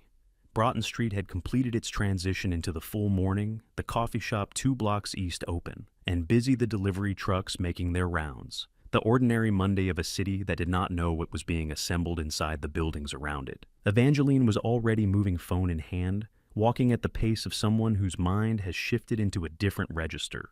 "I'll file the emergency ex parte temporary restraining order within 2 hours, she said. "Every piece of physical evidence, the USB, the POA, originals from Humphrey, all of it needs to be at my office before 10. She did not look up from her phone. "I'll handle the rest." I had one more stop to make. Not to gather anything. Every document, every photograph, every file had already been accounted for and would be in her hands within the hour. This stop was different. I had been carrying something since 11 o'clock the previous night, and there was a person who needed to receive it before this day moved any further. Everything Walter has built in 4 days comes down to the next 4 hours. Before I take you inside, courtroom 4, drop a 4 in the comments. Simple as that. Just let me know you're still in the room. This story contains fictional elements woven in for storytelling purposes. Some details are not drawn from a single source, but the truth underneath them is something I believe you'll carry with you. Before I went to Evangeline's office, I made one stop. Estelle Fontaine answered her door at 8:50 in a house robe and reading glasses, a cup of tea in her hand, with the unhurried composure of a woman who has been expecting company even when she has not been told to expect it. I handed her the folded piece of paper I had written at my kitchen table at 2 in the morning, not a legal document, not evidence, simply an account of what had happened since she knocked on the door of apartment 4B on a Sunday afternoon and told me not to turn on the lights. She held it for a moment without opening it. "Is it done?" she asked. "Not yet," I said, "but it will be today." She nodded once and closed the door. I drove to Broughton Street. At 9 o'clock, I laid everything on Evangeline's conference table in the order I had organized it the night before. The USB drive from Raymond 6 audio recordings and a complete email archive. The 47 photographs from Cornelius numbered in pencil on the reverse. The original POA documents from Humphrey's locked drawer. The genuine instrument from 2022 and the forged version side by side. The bank documentation from Octavia. 14 flag transactions, the SAR filing the FinCEN acknowledgement, and the pending transfer order for $820,000. The screenshots Vivian had collected across 3 months each renamed with its date. The cognitive assessment report from the dumpster on Price Street. Marcus's compiled financial summary. Evangeline stood at the head of the table and looked at it all for a long moment, the way a person looks at something they have heard described and are now seeing in its full physical dimension. "In 20 years of practice," she said, "I have never walked into a courtroom carrying a more complete record." She set her hands flat on the table. "Walter." A pause. "There is no going back from this. Once I file, this becomes a matter of public record and criminal referral. Everything that follows for Dominic, for Moss, for everyone whose name is in these documents will be irreversible." I had been awake since before 5. I had read everything twice. I understood what irreversible meant. "File the petition," I said. She was already reaching for her briefcase. At 10:15, the door to the conference room opened, and Evangeline introduced Detective Beauregard Taft of the Savannah-Chatham Metropolitan Police Department, a large, quiet man in a dark jacket who had the deliberate economy of movement that comes from many years of sitting in rooms where things were about to become official and learning not to disturb that process. He shook my hand with the particular formality of someone who is conducting himself for the record. "Mr. Prescott," he said, "I want you to know that the Federal Bureau of Investigation has been conducting a parallel investigation into Coastal Legacy Properties, LLC, and its associated transactions for 14 months. The Suspicious Activity Report, filed by First National in April, was the third such report connected to entities affiliated with Grant Halford across 3 states. He set a single page on the table, a case number, a court, a date of filing. This morning, the United States District Court for the Southern District of Georgia issued a federal asset freeze order covering all accounts and instruments associated with Coastal Legacy Properties, Dominic R. Prescott and 4 additional named individuals. A pause. Dr. Gerald Moss is among them. The room absorbed this. 14 months. The federal investigation had been running since April of 2024, 12 months before Dominic had walked into Humphrey Stahl's office with a folder of old debt. Whatever Dominic believed he had been building it inside a structure that was already being observed from above. At 10:47, Evangeline filed the emergency ex parte petition for a temporary restraining order at the Chatham County Superior Court. I sat in the gallery and watched her present to the Honorable Patricia Calloway, a different Ashford than Vivienne, a coincidence of surnames that meant nothing except that Savannah is at its core, a city of a certain size where names recur. Evangeline argued 3 elements in the precise order the law requires. First, irreparable harm. The Meridian contract was scheduled to close in 73 minutes, and a transfer of intellectual property rights under a forged power of attorney would create damage that could not be fully remedied after the fact. Second, clear evidence she placed the 2 POA documents before the court, the 2022 original and the forged instrument, and said simply, "The signatures do not match, and the notarizing officer has confessed under interview." Third likelihood of prevailing on the merits, she referenced the federal asset freeze already in place, the audio recordings obtained under Georgia's one-party consent statute, and the 14-month federal investigation that had produced its own parallel findings. She spoke for 11 minutes. Judge Patricia Calloway signed the order at 11:48. The TRO covered the Meridian transaction, the pending bank transfer, and all instruments executed under the disputed power of attorney, the federal freeze already active, extended coverage to the interstate dimensions of the scheme. 2 orders, 2 jurisdictions, the same result. Everything stopped. Marcus called at 11:58. "It's done," he said. "All accounts frozen. The Meridian closing just fell apart. Their attorneys received notice from the court 4 minutes ago." A brief pause. Dominic was notified at 11:51. I was standing on the steps of the Chatham County Courthouse in the full noon heat of a Savannah June de Rebas, looking across Wright Square at the live oaks that have been standing in that spot longer than any building I have ever designed. I said nothing. At 12:01, my phone showed Dominic's name. I let it ring. At 12:03, it rang again. I answered. There was a silence on the line, not the silence of bad reception, not the silence of a man collecting himself. The silence of a man standing in the wreckage of something he had constructed over months and believed to be sound, listening to it come down. Then, how? Not a question, a word, repeated. How? I had heard that word spoken in exactly that register once before 20 years ago, when a contractor I had trusted with a foundation had substituted inferior fill material and stood beside me watching the first wall crack open along a line I had not designed, saying, "How can this be happening?" Not because he did not understand the physics of what poor foundations do to buildings, but because he had been so certain he would not be caught. That discovery itself seemed to violate some law he believed in. How is not the sound of remorse? It is the sound of a man who trusted his own architecture and is watching it fail. I ended the call. That evening he came to the house. I had been sitting in the same chair for 3 hours when I heard the key in the lock. I did not move. The bourbon was on the side table where I had placed it at 5:32. Fingers neath the glass still full, and the ice long since melted into nothing. The lamp in the corner was on low. The windows were open to the square, and through them came the sound that Savannah makes in the deep of a June evening, the cicadas at full register. The distant suggestion of traffic on Abercorn Street, the occasional voice from somewhere along the block, a city going about the warm and ordinary business of a Tuesday night. The door opened. Dominic stepped inside. He saw me immediately. I had positioned myself in the chair directly across from the entrance, which he would have recognized as deliberate because he knows this house the way anyone knows a house they grew up in. He closed the door behind him. He was still in the clothes I imagined he had worn to the closing that never happened. The dark jacket, the open collar. A man who had dressed for a significant day and been unable to revise himself since. He crossed to the center of the room and stopped. "Dad, whatever you think you saw." I lifted the first envelope from the stack on the table and set it down without opening it. He stopped talking. I lifted the second, the third. 4 envelopes in a line on the table between us. Photographs, the POA documents, the bank statement summary, the cognitive assessment report that had spent the night in a dumpster on Price Street. I did not open any of them. I did not speak. The contents of those envelopes had already been read by a judge. They did not need to perform for Dominic. He looked at them. Something in his posture shifted the particular recalibration of a man who had come prepared for one kind of conversation and has recognized he is in a different one. "You have to understand," he said, and his voice had moved into a different register, softer, more careful, reaching for the tone of a man explaining something complicated to someone he loves. "The company was in trouble, Dad. Real trouble. Not the kind that shows up in the numbers you were watching. Deeper than that. I was trying to protect what you built. I was trying to make sure there was something left.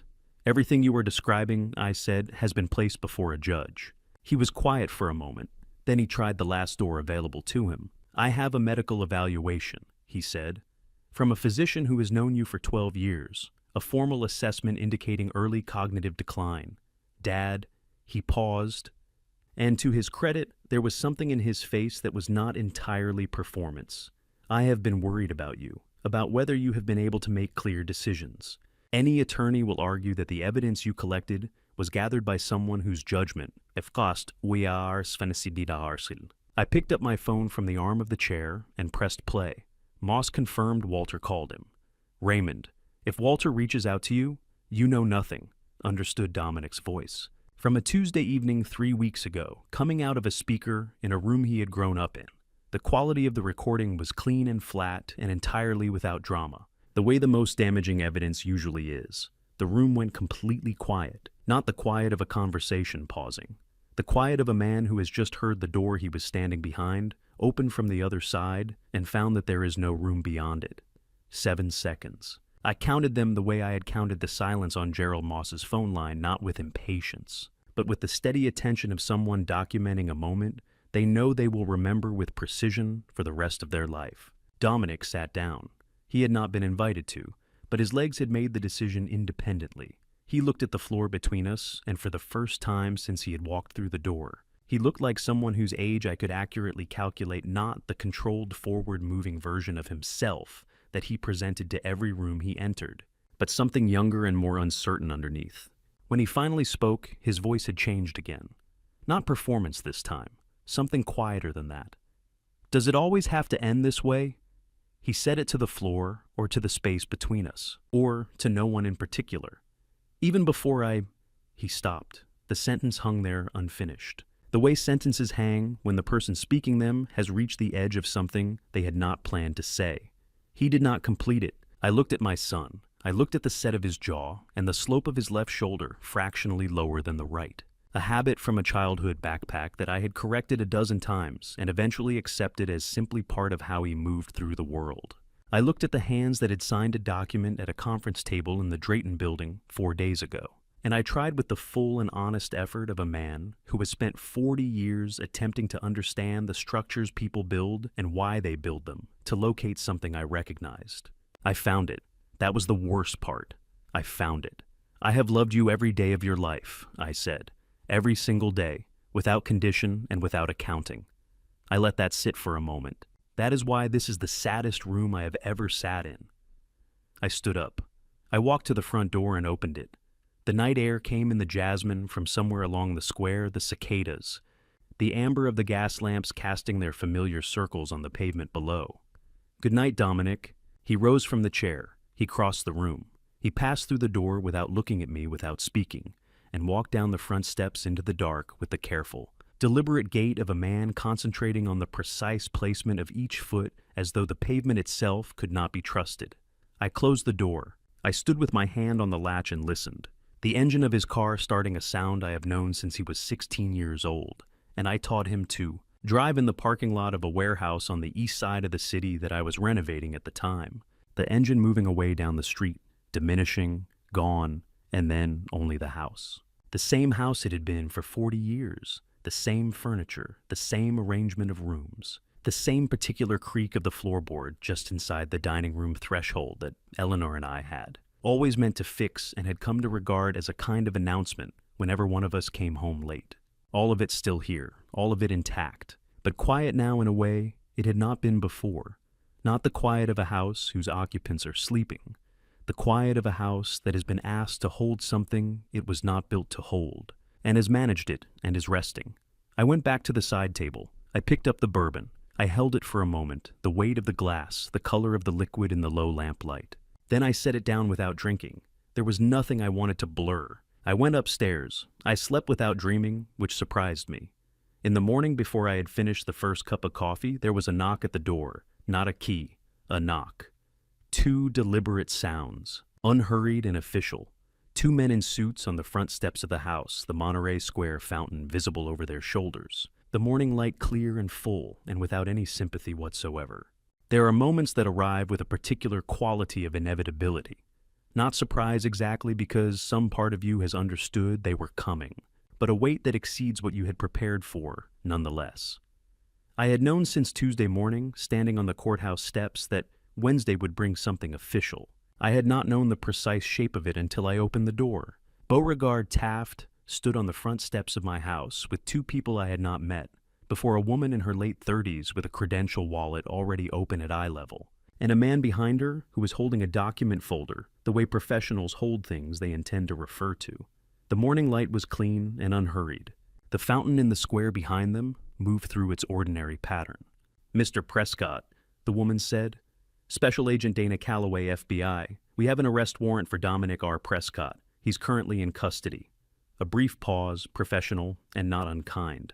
"We'd like to speak with you with your attorney present at a location of your choosing. We can go to her office if you'd prefer."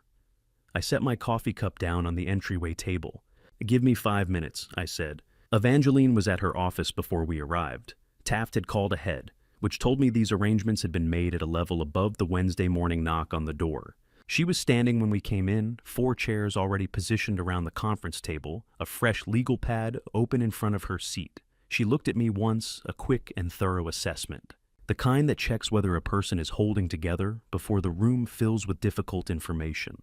I was holding together. Special Agent Calloway led the presentation with the efficiency of someone who has delivered this particular account enough times to have found its clearest form. Coastal Legacy Properties, LLC, had been operating since 2022 under Grant Halford's direction, using Delaware registration to obscure beneficial ownership. The company's stated purpose was real estate acquisition and development. Its actual function was the systematic targeting of elderly property owners and business principals, identifying individuals with significant illiquid assets, establishing relationships through false professional pretexts, and executing fraudulent transfer schemes designed to move ownership before the victim understood what had occurred. Halford had 4 prior convictions and had adapted his methodology after each one becoming more sophisticated with each iteration. Dominic Prescott was recruited into the network in September of 2024, Calloway said. Initial contact was made through a third party at a real estate conference in Atlanta. He was identified as having access to a significant target, a parent-owned architectural firm with a high-value commission in active negotiation and an owner approaching retirement age.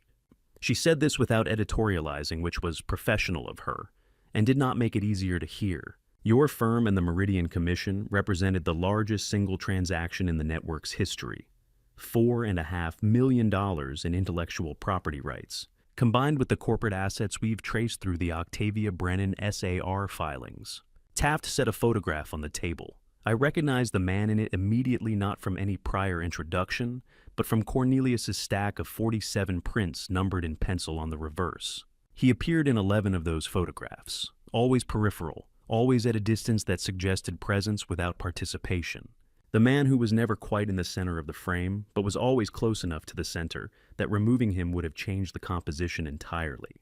This individual, Calloway said, is the architect of the network, a man known in federal records as Douglas Fenn, operating through a series of holding companies across 3 states. Halford operates the acquisition side at his direction. Your son was recruited to provide the inside access password schedules, the power of attorney filing the medical documentation. She tapped the photograph once. We have 14 months of federal investigation.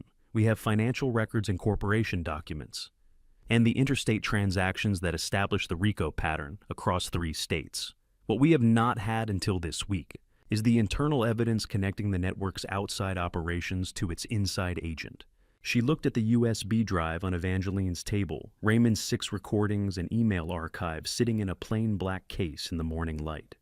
"Mr. Prescott," she said, "your testimony and this evidence are the final pieces we need to close the chain." The room was quiet. Evangeline's pen rested still against the legal pad. Taft sat with his hands folded in the patient way of a man who has learned that some silences should not be filled. I thought about Raymond standing in the dark at Forsyth Park, pressing a drive into my hand and saying I should have come to you months ago. I thought about Vivienne at the corner table at Foxy Loxy, hands wrapped around a coffee cup. She never drank from telling me about 3 months of photographs taken in fear and preserved in hope. I thought about 7 families whose names were in a file on that drive, people who had built something across the course of their lives and had sat across from someone who appeared trustworthy and had signed something they did not fully understand. I thought about the particular sound a building makes when its foundation has been compromised, not a dramatic collapse, but a slow and incremental shifting, each crack following the path of least resistance, each failure making the next one more likely. I looked at Evangeline. She gave me the small, deliberate nod of someone confirming that the decision is entirely mine and that she will support whatever it is. "Tell me what you need," I said. The weeks that followed had the quality of work, methodical, detailed, one task completed before the next one was begun. Depositions. Evidence review sessions in a conference room at the Federal Building on Bull Street, where I sat across from 2 assistant U.S. attorneys and answered questions for a combined total of 14 hours across 6 separate meetings, cross-referencing the photographs from Cornelius against the financial records Marcus had compiled. Reviewing Raymond's recordings with a forensic audio specialist who confirmed their integrity and provenance. 3 weeks of building something, the way I have always built things from the foundation, with attention to each element before placing the next one on top of it. On a Monday morning in July, I put on the suit I had worn to Eleanor's funeral. It is a dark charcoal, a weight appropriate for winter, which made it entirely unsuitable for a July morning in Savannah, and which I wore anyway because it was the only garment I owned that felt commensurate with what the day required. I looked at myself in the mirror in the upstairs hallway, the mirror Eleanor had chosen and hung in that spot 31 years ago, because she said the north-facing light was honest. I drove to Wright Square. I was sitting on the courthouse steps when Cornelius found me. It was 7:50 in the morning and already 91 degrees, the kind of heat that does not build across the day but arrives fully formed, as though the city has simply agreed to be this temperature and sees no reason to ease anyone into it. I had been there for 20 minutes with my jacket folded across my knees and a button open at my collar, watching the pigeons work the pavement around the base of the steps with their particular combination of industry and indifference. Cornelius sat down beside me without comment and held out a paper cup of coffee. I took it. A few minutes passed.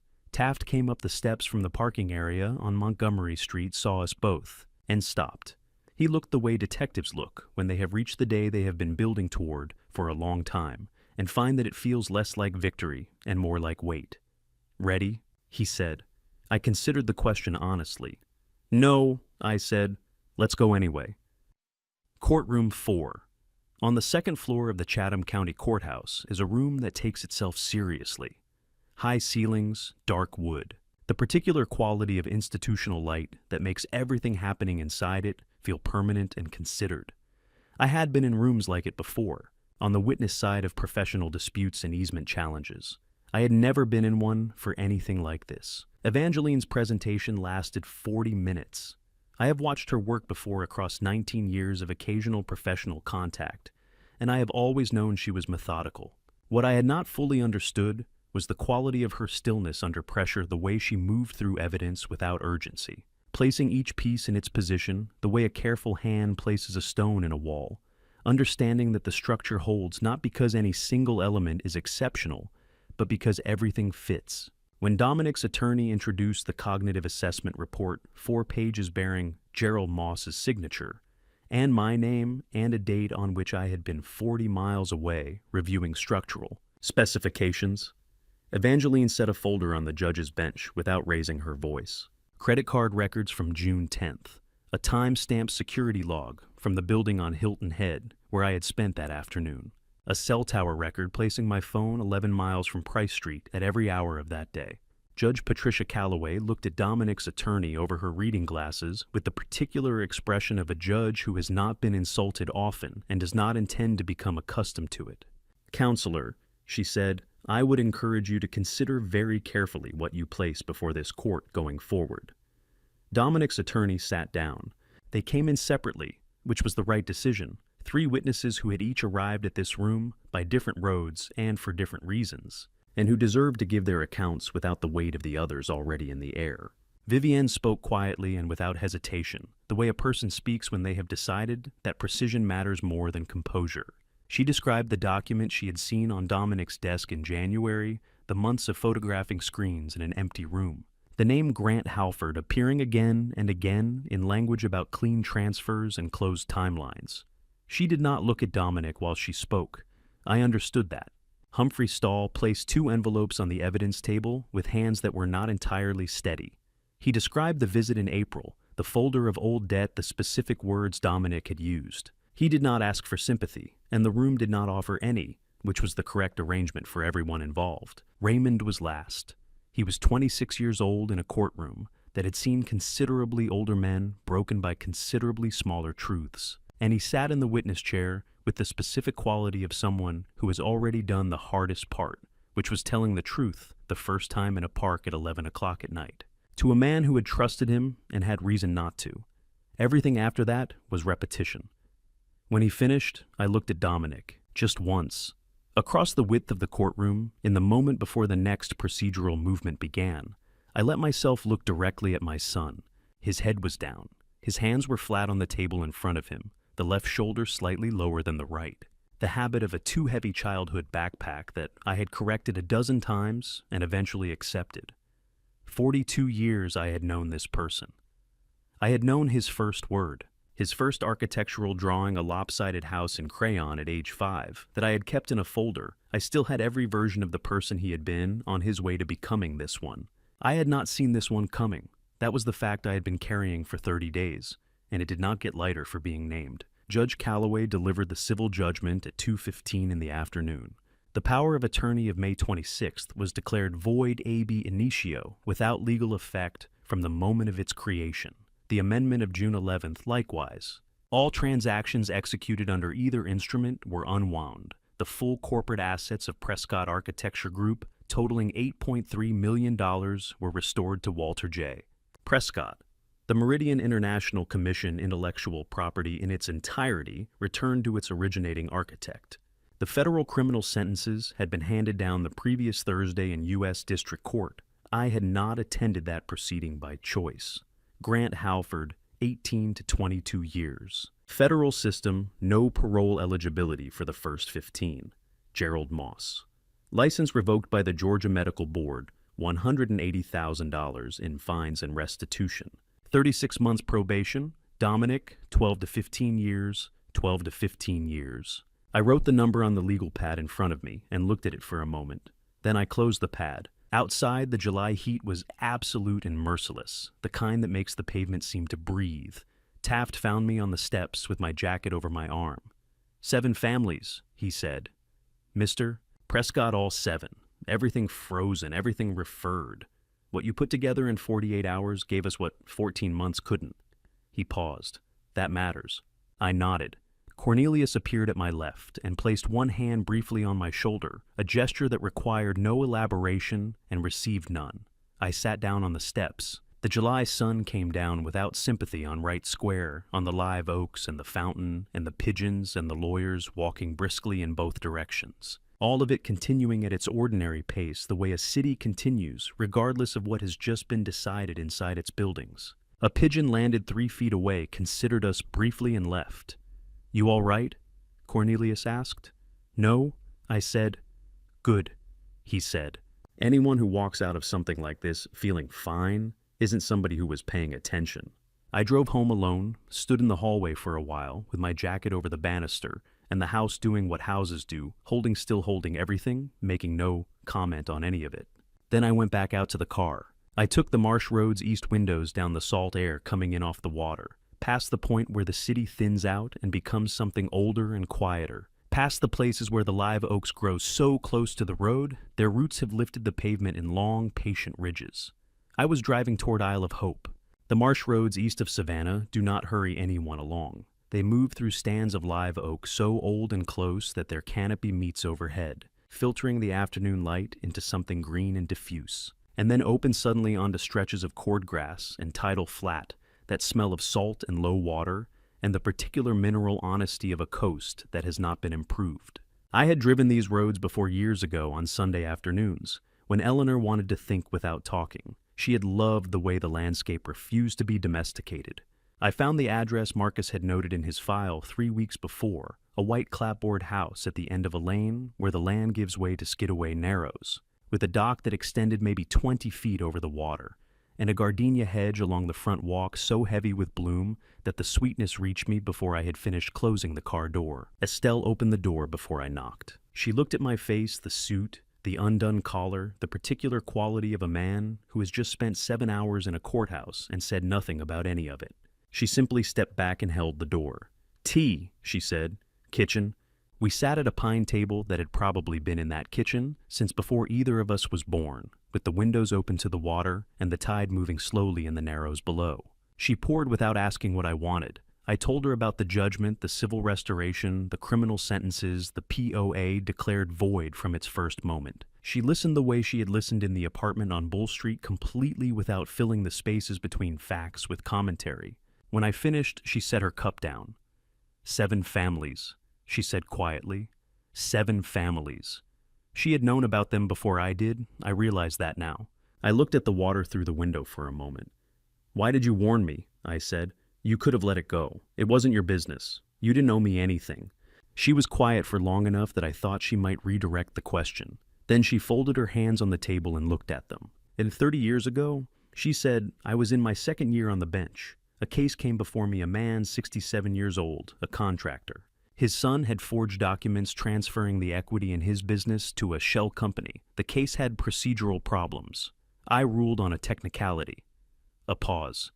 The correct ruling. By the letter of what was in front of me. The wrong ruling by every other measure. She looked up. He lost everything. He died 19 months later. His doctor said it was cardiac failure. I have always believed it was something else. The gardenia smell moved through the kitchen on the afternoon air. When Dominic came to my door about the apartment, she continued.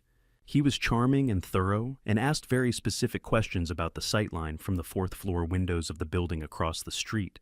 He didn't know I had spent 40 years learning to read the difference between a man who is curious and a man who is measuring. She paused. I tried to reach Vivienne. He had redirected her number calls from my line, went to a voicemail she never received. I could not get to anyone close to you. She looked at me directly. So I waited. I knew Dominic had given you that apartment for a reason. I knew eventually you would come. 2 months, I said. I've waited longer for harder things, she said simply. I held the teacup without drinking. How did you know Eleanor? I said. The shift in Estelle's face was small and unmistakable, the particular softening of someone who has been holding a name carefully for a long time and has just been given permission to set it down. We met in 1988, she said. A bar association dinner. She came with a young architect who spent the entire evening talking to the people he already knew, so she talked to me instead. A small pause. We were friends for 35 years. She was the most honest person I have ever known. Not honest in the way people mean when they say someone speaks their mind. Honest in the sense that she did not pretend to herself about anything. Not about what she wanted. Not about what frightened her. not about the people she loved. I was watching the water.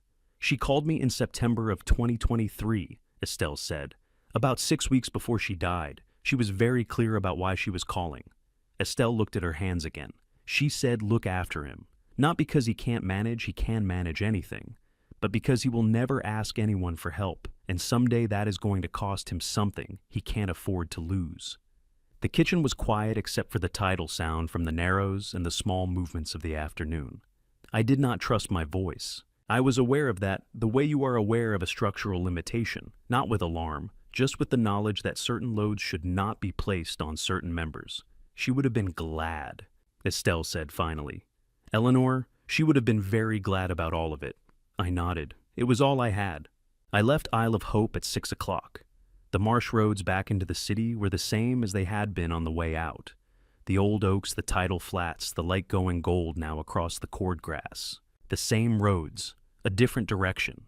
It took me 6 months to fully understand what that afternoon had given me, but that night, driving back alone through the Savannah dark, I already knew one thing: something had moved, not repaired, not concluded, moved. The way a building settles after the last beam is place not finished, not perfect, but finally bearing its own weight the way it was designed to.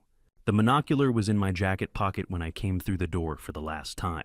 I had not planned to bring it. It had simply been on the entry table at Monterey Square when I picked up my keys that morning, and the habit of the past 6 months had placed it in my hand before I decided whether I wanted it there. I set it on the windowsill when I arrived and stood in the empty room for a while, heart pine floors, high ceilings, the particular silence of a space waiting to find out what comes next. The buyers take possession on Friday, a young couple, both architects, who asked during the walkthrough whether the west-facing windows got good afternoon light.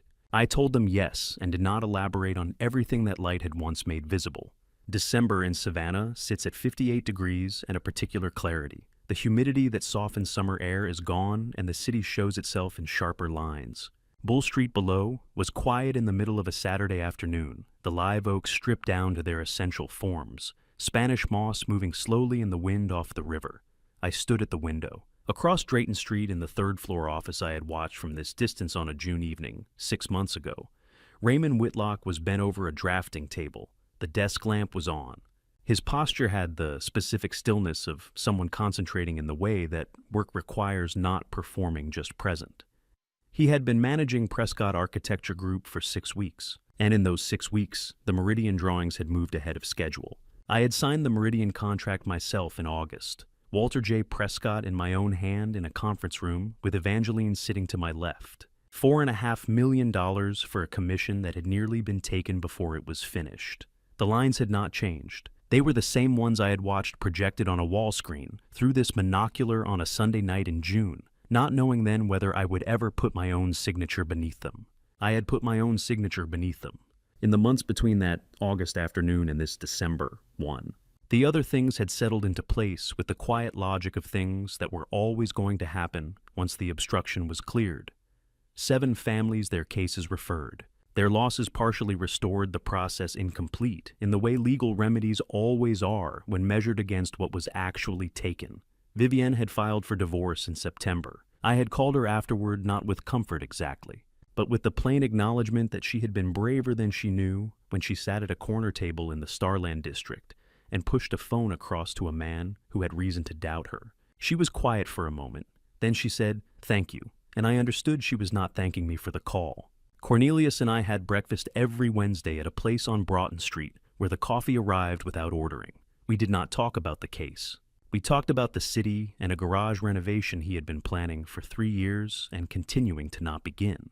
It was enough. Estelle and I met every Sunday at her kitchen table on Isle of Hope with tea and the particular December quiet of a house by water in winter. We talked about Eleanor, not about what had happened, but about who she had been, the things she said, the way she ended arguments by simply describing what was true and waiting for the room to catch up.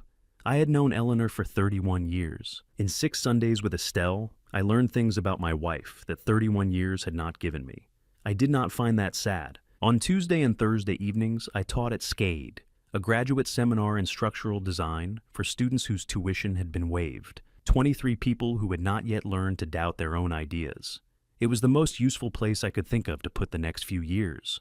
I picked up the monocular, held it without raising it, turned it once in my hand, and thought about a Sunday evening in June when I had sat on a wooden floor in the dark with this instrument in my lap, watching my life change at 58 feet.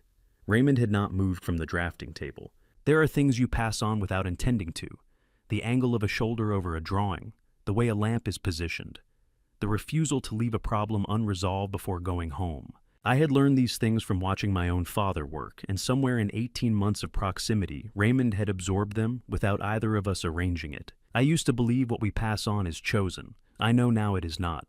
The only question is whether you have been worth the passing. I placed the monocular on the windowsill. I set the key beside it. Then I picked it back up, held the full weight of this small, ordinary thing that had arrived in a wooden box as a gift, and had become something else entirely, and had become something else again. The view through this window had shown me the worst thing I had ever seen. It had also given me 6 months of mornings in which I knew exactly what I was fighting for. 74 years old, buildings standing in this city that will outlast me by 100 years. The most important foundation I ever fought for was nearly taken without a struggle. I will not make that mistake again. Some foundations, once you have truly fought for them, hold forever. I put the key in my pocket and walked out. I am Walter Prescott, and this has been my family story. I built structures meant to outlast me. I forgot to protect the foundation closest to home. That is the mistake I almost didn't survive. Family betrayal doesn't announce itself. It arrives wearing a familiar face, holding a gift, calling it love. I waited too long to look clearly at the people I trusted most, and nearly lost everything I had spent 40 years building. Don't wait the way I waited. Look clearly. Look early. God gives us discernment for a reason. Use it before you need it desperately. My personal belief: trust is not weakness, but trust without awareness is a foundation poured without testing the ground beneath it. Every family story has the version people tell and the version the documents reveal. Know which one you are actually living in. Family betrayal leaves marks that legal victories cannot fully erase. I won in court. I still sit with the weight of it on certain evenings. That is the part no one warns you about. If this family story made you feel something, say it in the comments. If it made you think of someone who needs to hear it, share it. And if you want to stay for whatever comes next, you know where the subscribe button is. Thank you for watching until the very end. It means more than you know. The stories ahead contain fictional elements crafted for reflection and awareness. If that's not what you're here for, no judgment. Choose what serves you.